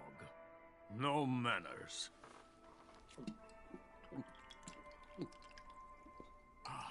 And who are you? You mean you've never heard of me? And you call yourself an agent? Very well, then. I am Alexander Leonovich Granin. A man of some importance, if I do say so myself. I am the foremost weapons scientist in the Soviet Union, and the head of the glorious Granin Design Bureau. This is the Order of Lenin. It is an honor of the greatest magnitude, given along with the title of Hero of Socialism to only the finest workers. It was awarded to me in recognition of my brilliant contributions to society. Since the Great Patriotic War, I have created countless weapons in the service of our great communist society. It was thanks to me that we were able to stamp out the Nazi scum. It was I who created the basic design for the mobile ballistic missile system you know and fear as SS-1C.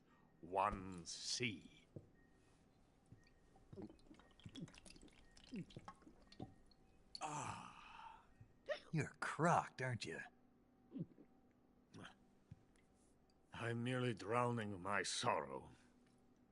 Because of him, I've got nothing to do but sit here and drink this crap. Him? Sokolov. It's him you're looking for, isn't it? Because of him, I have been stripped of my authority. My research has come to nothing. Look. It is a revolutionary mobile nuclear missile system. A bipedal tank.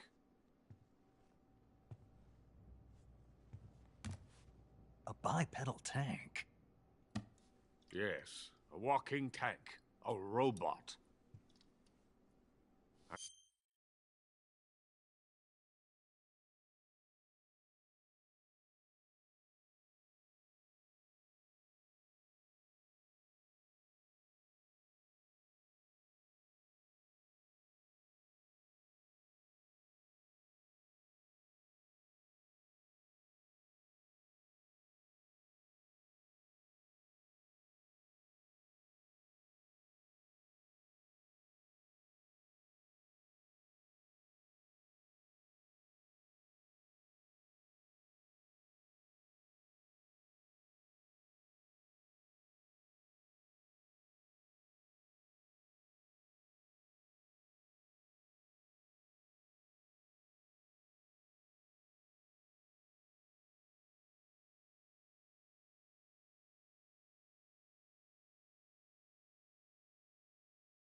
You familiar with the theory of the missing link between apes and humans? Well, this technology will be the missing link between infantry and artillery. A kind of Metal Gear, if you will. And this magnificent Metal Gear will mark a revolutionary step forward in weapons development. Metal Gear? But I won't be used so easily. No crying myself to sleep. For you see, I'm going to send these documents to my friend in the United States. What? These bastards will live to regret this. And when they themselves become the targets of my creation, they will know my true greatness. Yes, Sokolov's pathetic Shagohod pales in comparison to my work. What are you going to do with a rocket engine on a tank? About Sokolov. A tank does not need a rocket. It needs something else. Look at these. Nice shoes. No. Legs. Legs that allow it to go anywhere. Just as when humans learn to walk upright. That is the real revolution in weaponry. Don't you agree? But the fool's in charge. Chose Sokolov. And where is Sokolov? My project has been terminated. The philosopher's legacy has been handed over to him. What the hell are you talking about?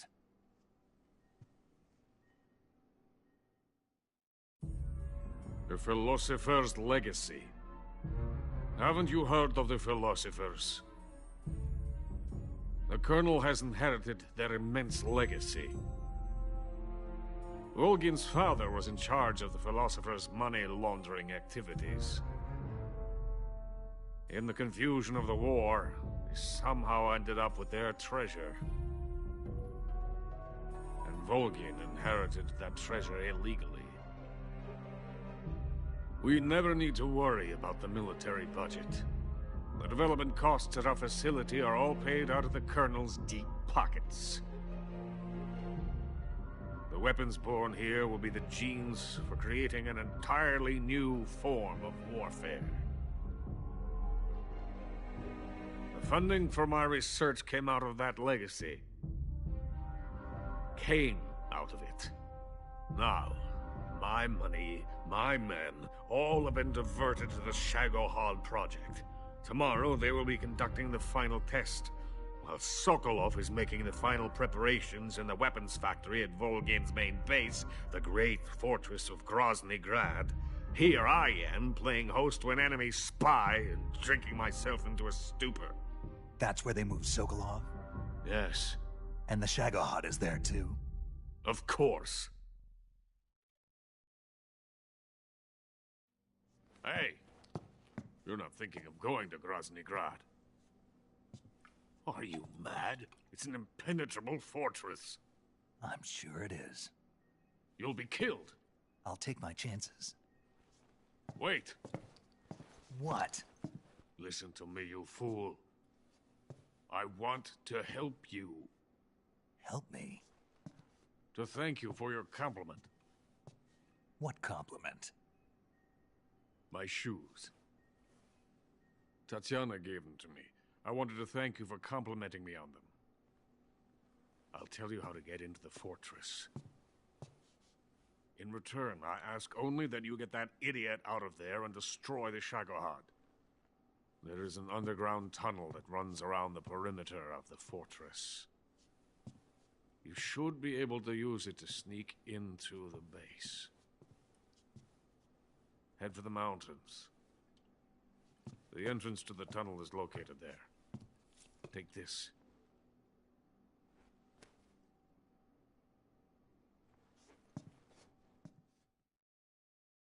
You passed through a warehouse on your way here, didn't you? Yeah. There should have been a locked door inside of it. Do you remember it? This key will open that door. Beyond that door lies a vast jungle. You can climb up into the mountains from the far end of the jungle. Go back to the warehouse. Use the key to open the locked door and head for the mountains. Got it? Why are you helping me? Unlike Sokolov, the thought of defecting has never once crossed my mind. I love my country. I love this land. I cannot even imagine living anywhere else. I wish to remain a hero of the great motherland. I cannot bear the thought of being hounded into a corner and left to waste away. It is already dawn. We must hurry. I will remain here and nurse my troubles for a little longer.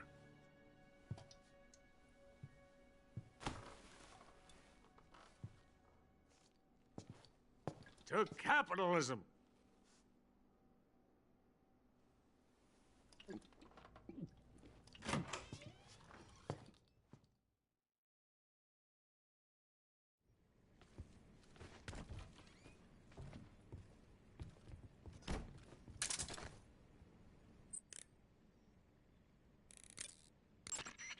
Major, Sokolov's already been moved to the fortress.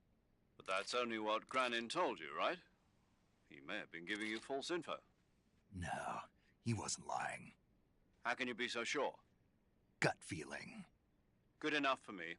According to Granin, you should be able to get to the mountains through a passage located deep in the jungle beyond the warehouse. Right. Then if I climb the mountains, there'll be an underground tunnel leading to Groznygrad near the summit. Start out by going back to the warehouse. Use the key you got from Granin to open the door and proceed into the jungle. You remember where the door is, don't you? It's directly north of the door you went in when you came from the aqueduct.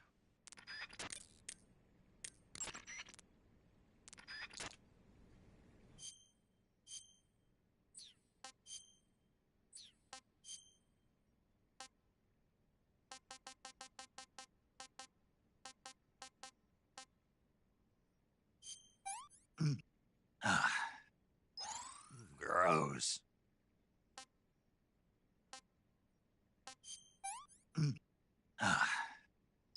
What is this?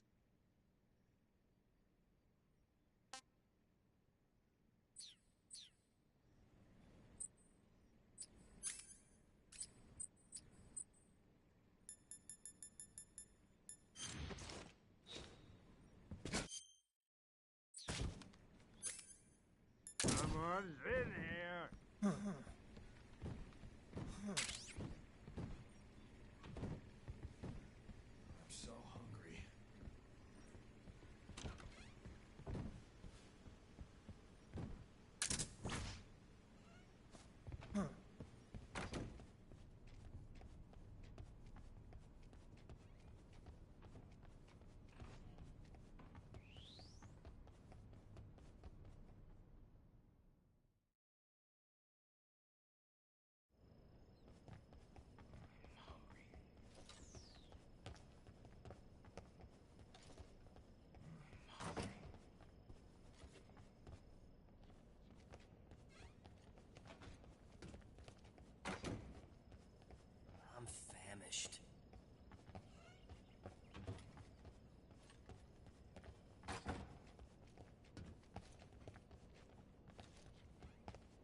Nothing here.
Venom of the Brazilian wandering spider.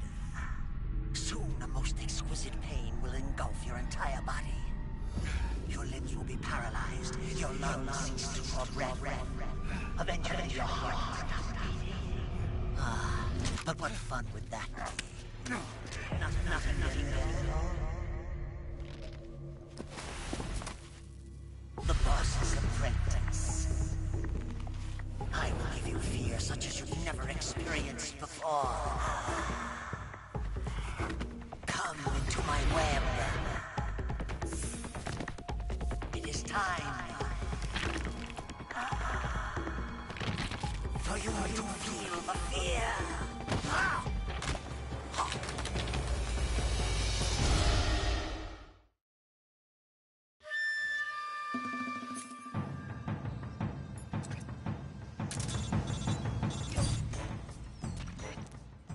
You've been shot with a poison bolt. The poison is spreading throughout your body.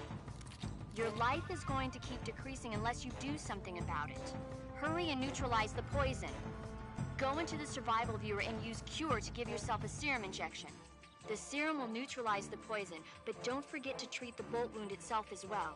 To treat a bolt wound, you'll need your knife, a styptic, and a disinfectant. Use your knife to dig out the bolt, and then apply styptic and disinfectant to the wound. Follow those steps and the wound should heal right up. Now start the treatment. Hurry!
Hey, this works.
What can I say?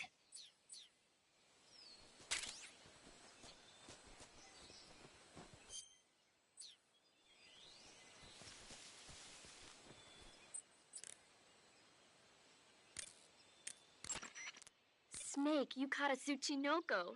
What? Is it true, Snake? Yeah. Way to go, my man! You really are the boss's apprentice. Yes, it looks like sending you in was worth it after all. Hurry up and finish your mission and then bring it back to us. Under no circumstances are you to eat it, is that clear?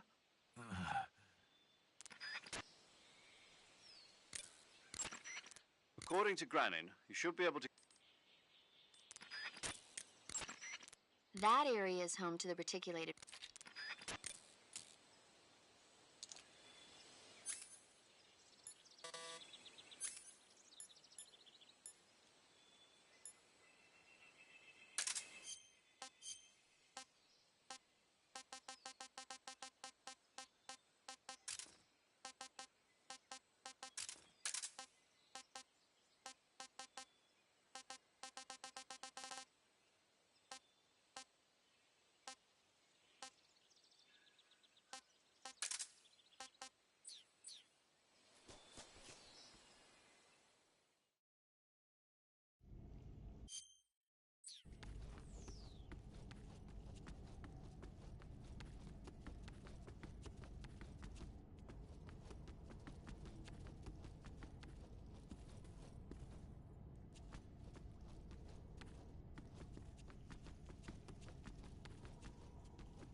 Snake, are you there? Eva, where are you? In the fortress, in Groznygrad. Dr. Sokolov is here too. Is he all right? He's fine. Right now he's busy putting the finishing touches on the Shagohod. Good. That means they haven't killed him. Not yet anyway, but you better hurry. They've already finished the Phase 2 tests. Once the final preparations are complete, they'll have no more use for him. The Colonel won't have any qualms about killing him if he thinks the CIA is closing in. Eva, you can't let Sokolov out of your sight. I know. Snake, do you know where Groznygrad is? Granin told me that I should be able to get there from the mountains to the north, through an underground tunnel. Granin told you? Yeah, he even gave me the key to the warehouse. Why? Because he was drunk, I guess. You've got to be kidding me. Hell if I know. Snake, there's one problem with that route. What problem? The mountain entrance to the underground tunnel that leads to the fortress is sealed. You need a key to get in. A key? What about the key Granin gave me? That key won't work. But don't worry, I'll figure something out. I have an idea. There are some ruins at the top of the mountains. Meet me there. The top of the mountains. Got it. Wait, there's something else I've got to tell you. Now what? I heard that one of the Cobras is waiting for you in the jungle at the foot of the mountains. He's a legendary sniper called the End. Yeah, I've seen him before. That ridiculously old guy, right? Don't underestimate him. He's known as the father of modern sniping. Is he alone? No spotter? None. He's all by himself. Apparently, he doesn't need a spotter. You can't be serious. The entire forest is on his side. The forest? Stay alert. Yeah, I'd hate to have it be the end for me.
That's tasty.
Wow, you caught a coral snake. The coral snake is a venomous snake that originally hails from the Americas. Its venom is a very potent neurotoxin, so don't let it bite you. If you do get bitten, go into the survival viewer right away and use Cure to neutralize the poison with a serum injection. The colorful red and black patterns on the coral snake are a warning sign. Apparently, the bright flashy colors and pattern let other animals know that it carries a deadly poison that keeps them from attacking. There are many animals that mimic the colors of known poisonous animals as a defense. See, by mimicking other poisonous creatures, they increase their chances of survival. There is another non-poisonous snake called the milk snake that borrows its coloring from the coral snake. Uh-huh. You're not even listening, are you? No. Okay, we'll talk about something you're interested in then. The taste? Yes. It says here that coral snakes are pretty good in a snaky kind of way. A snaky kind of way, huh? I see you found a vine melon. The vine melon is a kind of melon commonly found in Selino-Yarsk. Like the name says, it's a melon that grows on a vine. The flesh is crisp and delicious. The vine melon is full of potassium and carotene, so it's good for you as well. Next time you see a vine, why not check to see if there's a melon?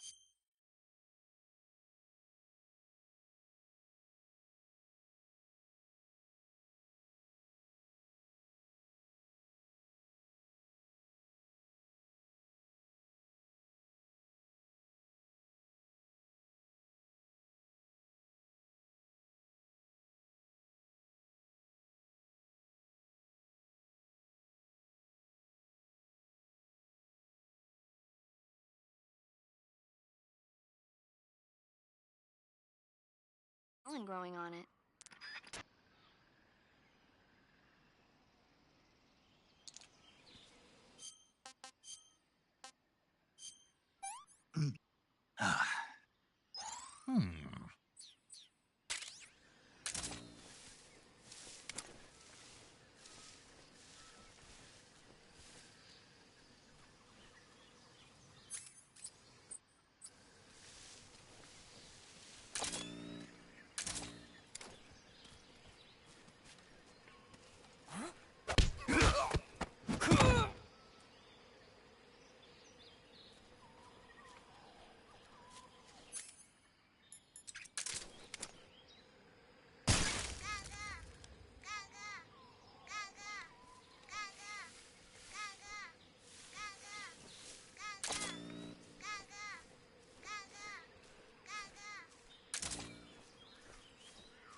What the?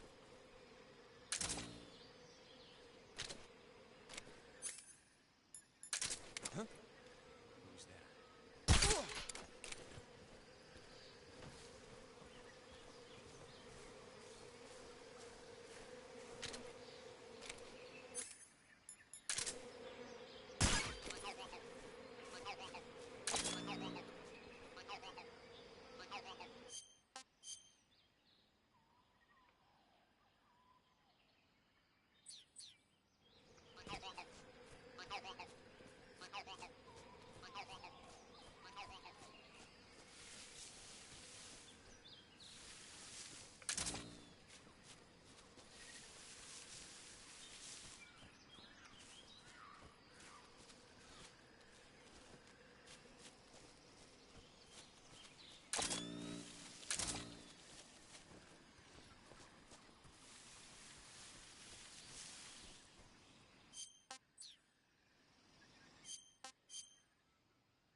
Huh?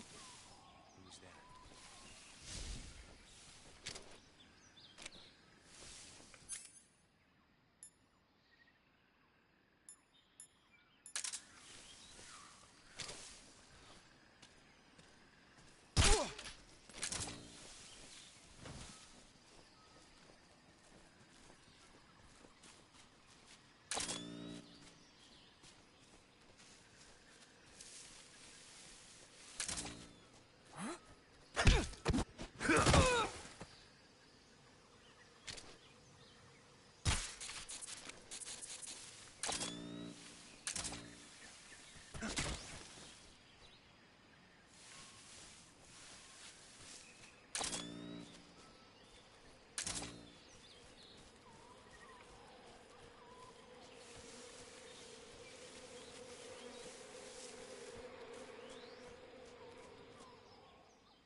This is HQ.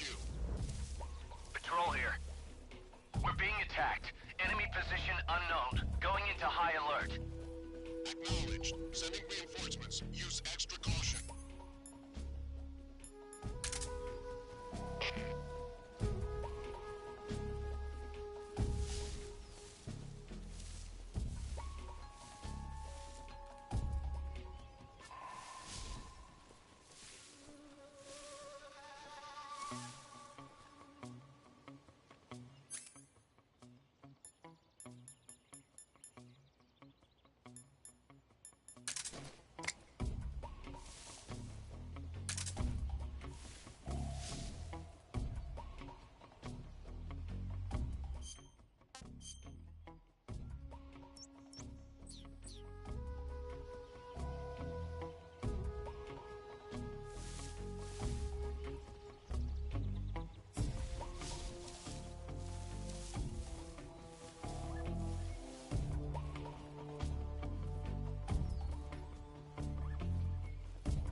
HQ, please respond. Patrol here. Enemy sighted. Commencing attack. Acknowledged. Eliminate all enemies.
The enemies? Who's that?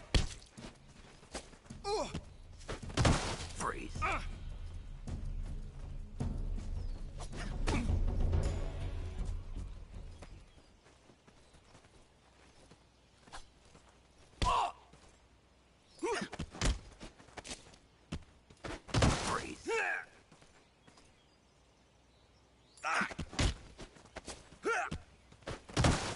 Freeze.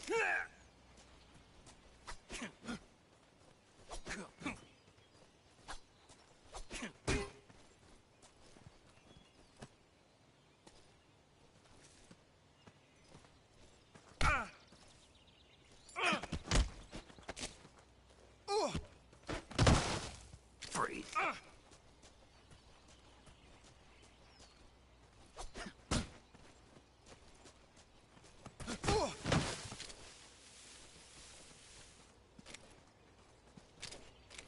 What's wrong? Who's that?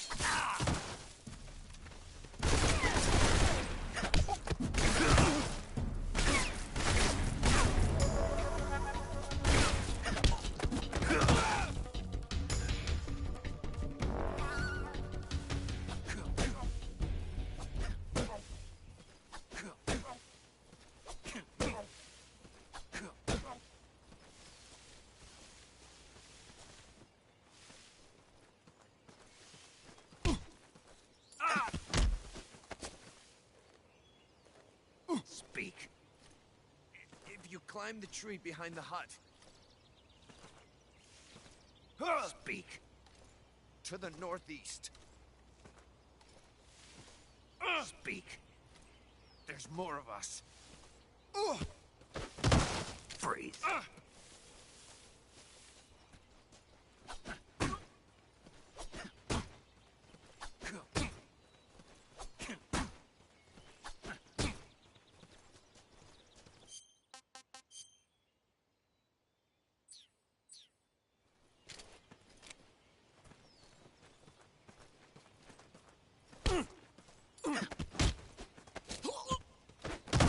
Freeze.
Go!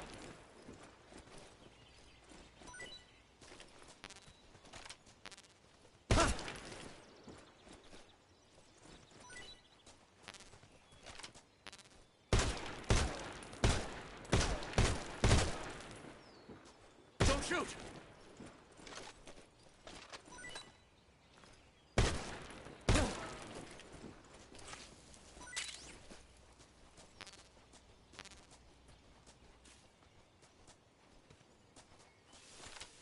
No, wait!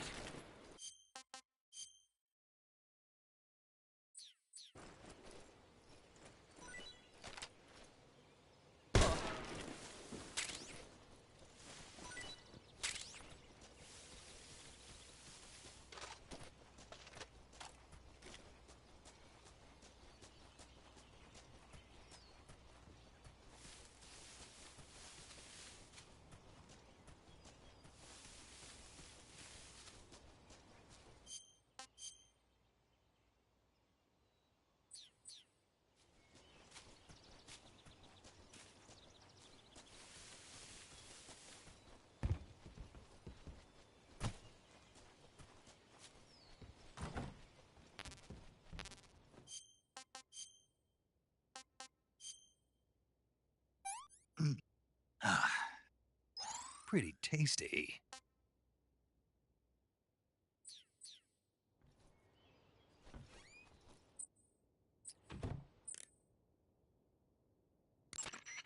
I see you found some Uralluminescent mushrooms. The Uralluminescent mushroom is a mushroom found only in Selenoyarsk. It looks like a shiitake mushroom, and it's often found growing on the trunks of trees. If it looks like a shiitake mushroom, then it must be edible, right? Yep.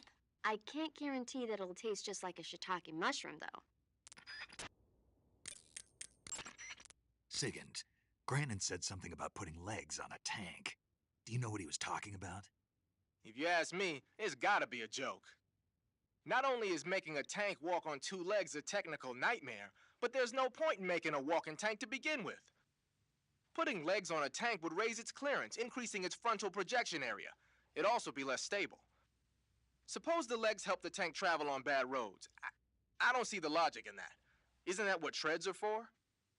I mean, anybody who'd seriously consider making a thing like that has got to be a wacko. Come to think of it, there was a guy in the States who wrote a paper on that subject. What was his name? Emerson? Heinrich? Something like that. I don't really remember. Of course, no one took that seriously. Sigint, Grannon was saying that Sokolov's research project was a tank fitted with rockets. Uh-huh. Do you have any idea what he meant?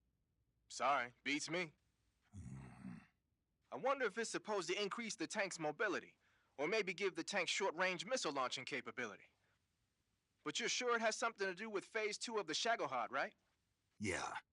Khrushchev traded Cuba just to get this thing finished, and Volgin blew up a Soviet research facility to get his hands on it. Whatever it is, it's gotta be big. Sigint, do you know anything about that philosopher's legacy Grannon was talking about? Not a clue. Never even heard of something like that until now. Right. One thing's for sure, though. Volgin's got a huge amount of money stashed away somewhere. Philosopher's legacy, huh? Maybe it is real. That Order of Lenin that Grannon was talking about is the most prestigious award in the Soviet Union. It's given to individuals, organizations, and cities for outstanding achievements in warfare, science, industry, the arts, and various other fields. You could say it's the highest honor the East has to give. You say Grannon was involved in the development of the SS-1C. The SS-1C is the Soviets' newest short-range tactical ballistic missile. Based on what Western intel has been able to gather, it's capable of being launched from a mobile platform. A mobile platform? Yeah, it's a transport vehicle that functions as an erector and a launcher. It can travel on roads, then erect and launch a missile from any location. Of course, in addition to conventional explosives, the missiles could also be fitted with chemical or even nuclear warheads. A nuclear missile that can be launched from any location. I'll bet it wasn't the missile itself that Grannon helped develop. More likely, it was the mobile platform. From what I've heard, the SS-1C is set for actual deployment as early as next year. That's bound to send a chill down NATO's spine. Snake, you've got a... I know. It's some new kind of rifle out of the West. Looks kind of like a black rifle. No, it's not an AR-15. It's an XM-16E1, a top-of-the-line rifle that the Army adopted recently on a trial basis. The U.S. military was working on a new concept for a light infantry weapon from the late 40s through the mid-50s. In the end, they decided they wanted a .22 caliber high muzzle velocity rifle with full auto capability. What they came up with was the AR-15, the so-called black rifle. The one you've got there, the XM-16E1, is a modified AR-15 that's been fitted with a bolt forward assist. I heard they're doing performance evaluations down in Southeast Asia. So they captured one in Vietnam and brought it here? That's my guess. But that thing looks a lot different from a regular XM-16E1. There must have been a gunsmith present at the field test who made all these modifications on the spot. The fact that it's painted in camouflage colors shows that more and more people these days are starting to realize the importance of camouflage. They made it so it takes a suppressor, too. Yep, that's a nice feature to have for a recon unit on a sneaking mission deep in enemy territory. You can attach and detach the suppressor by opening the weapon window and pressing the enter button. Oh, and the firing mechanism's been modified to enable 3-shot bursts. Why the hell would they do that? These days, a lot of new recruits aren't used to firing in full auto mode. They have no trigger control and end up emptying the whole clip at once. Maybe they were experimenting with ways to prevent that and came up with the burst mechanism as a possible solution. Stupid idea, if you ask me. Hey, give it a chance. It might come in handy. Open the weapon window to switch between semi-auto, full auto, and 3-shot burst modes. Have fun with that.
beg of you. Grant me the strength to take this final prey. Let me linger in this world just a little longer. I have already slept enough for one lifetime. Enough for an eternity. You have my thanks. I have to thank you for waking me. If you hadn't shown up, my sleep would have been eternal.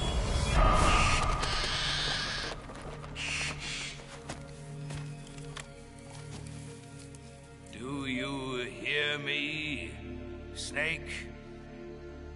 I am the end. I am here to send you to your ultimate fate. You'll make a fine quarry for my final hunt.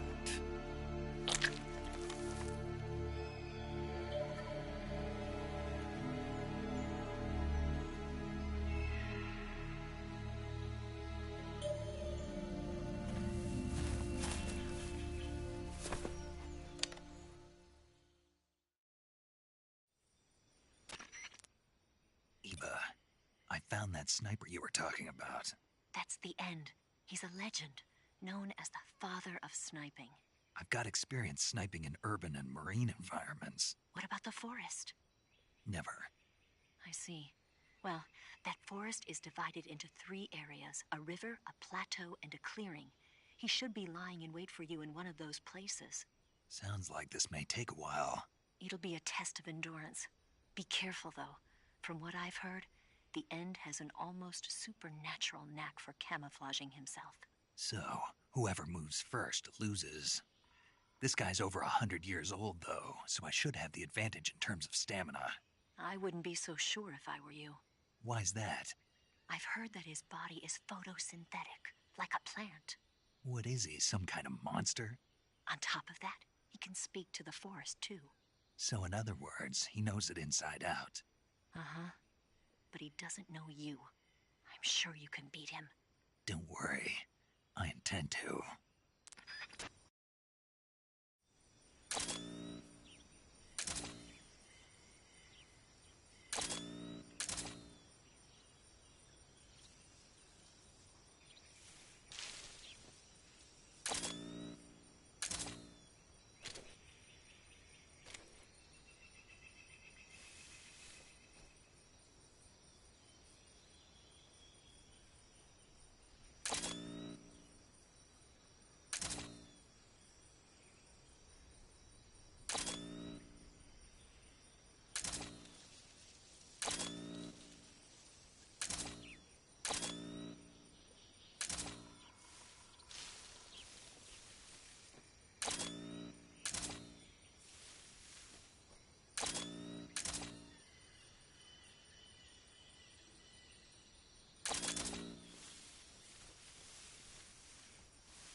Poison.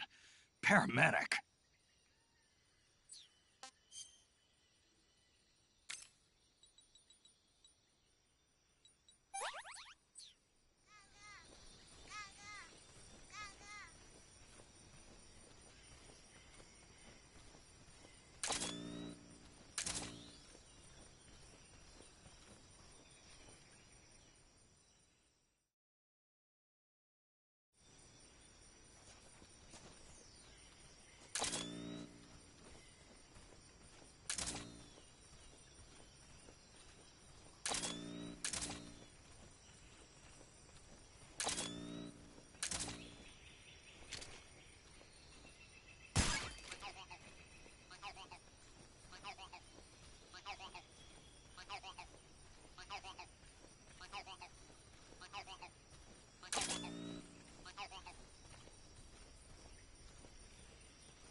I've got a present for you.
Stick out like... What's the matter?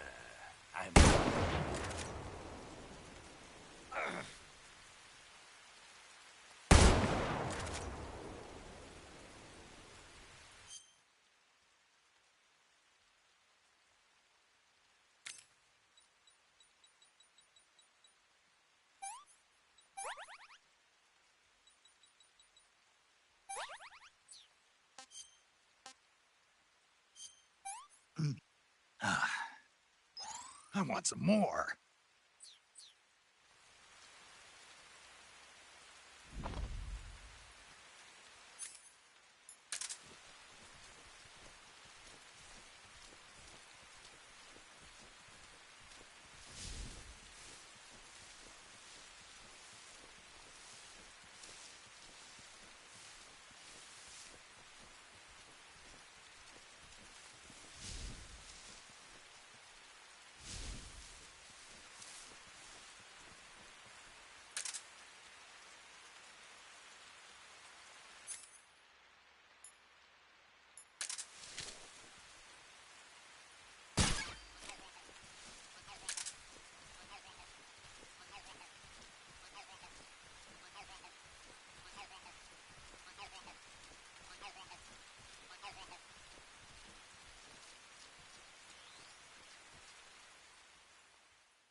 Freeze?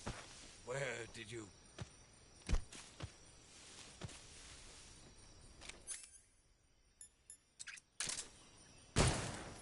I don't think so.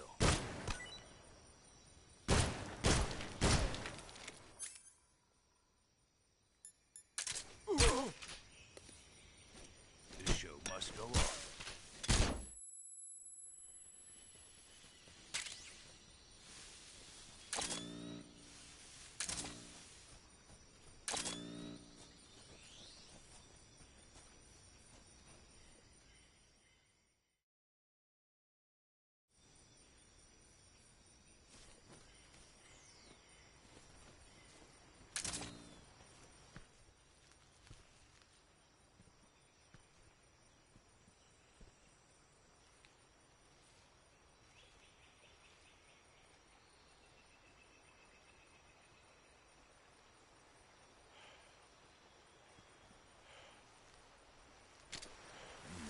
Freeze? How did you...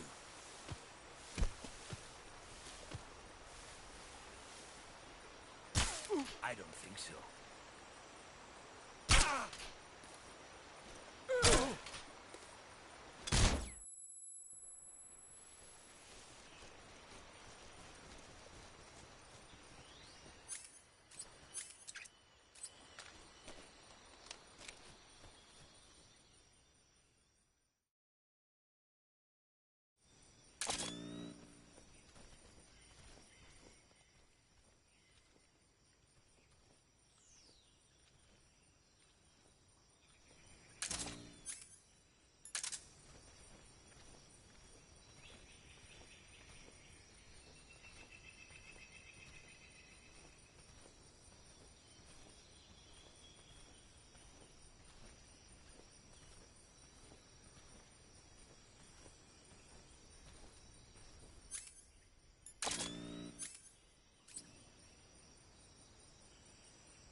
Lend me your strength.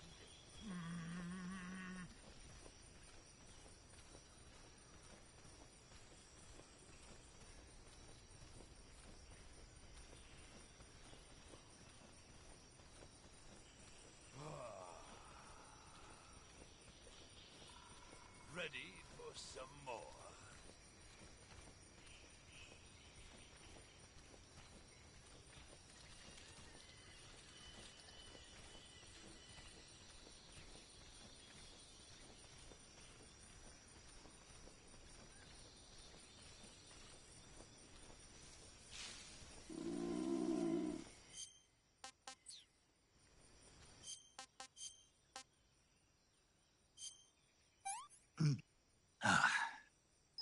This is horrible.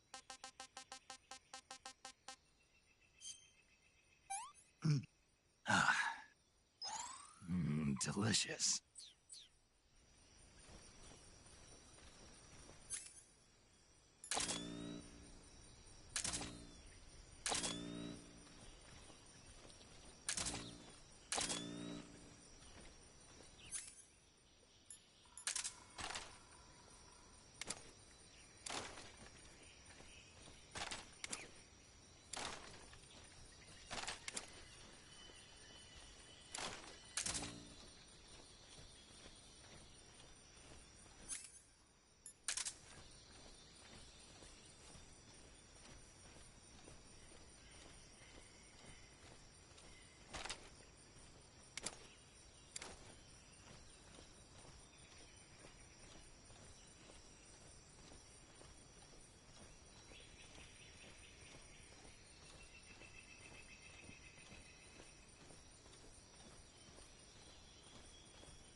Snake, that's the entrance to the shaft, but the vines appear to have sealed it off.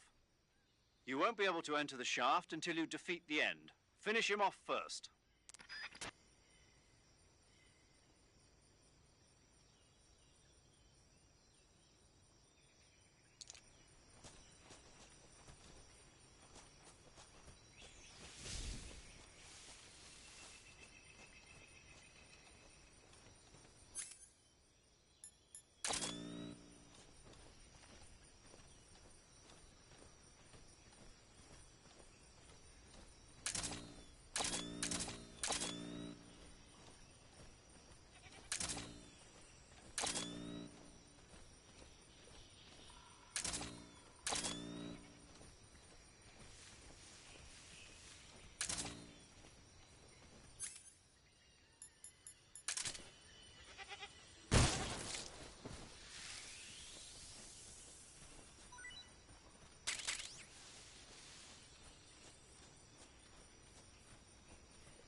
find some place to start.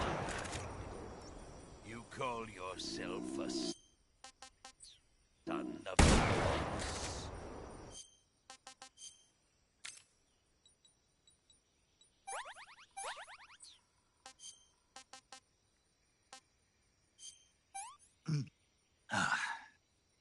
Pretty tasty.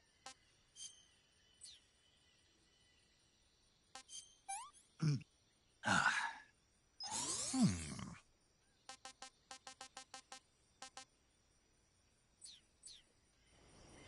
now, the...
Hey, this works.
Free?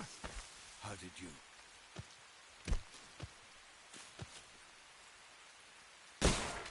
I don't think so.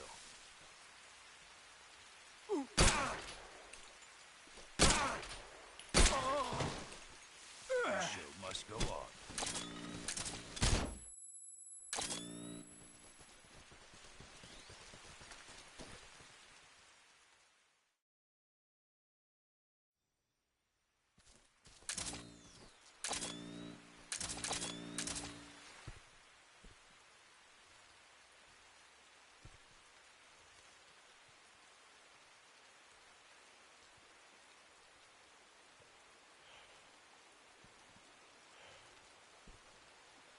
Free?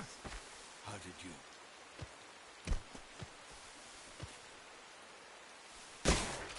I don't think so. I don't think so.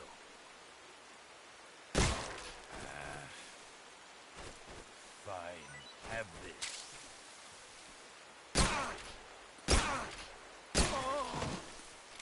Fight like a man.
this on for size.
That's damn good.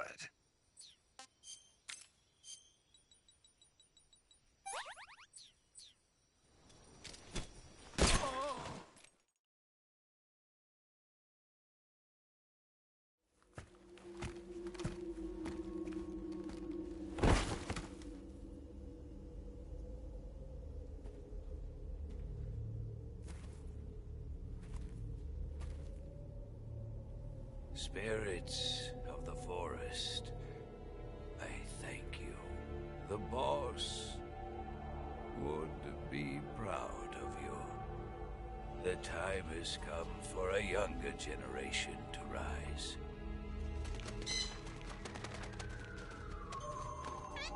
I've been wandering for more than a century, and now my journey comes to a close. What a splendid way to end it all.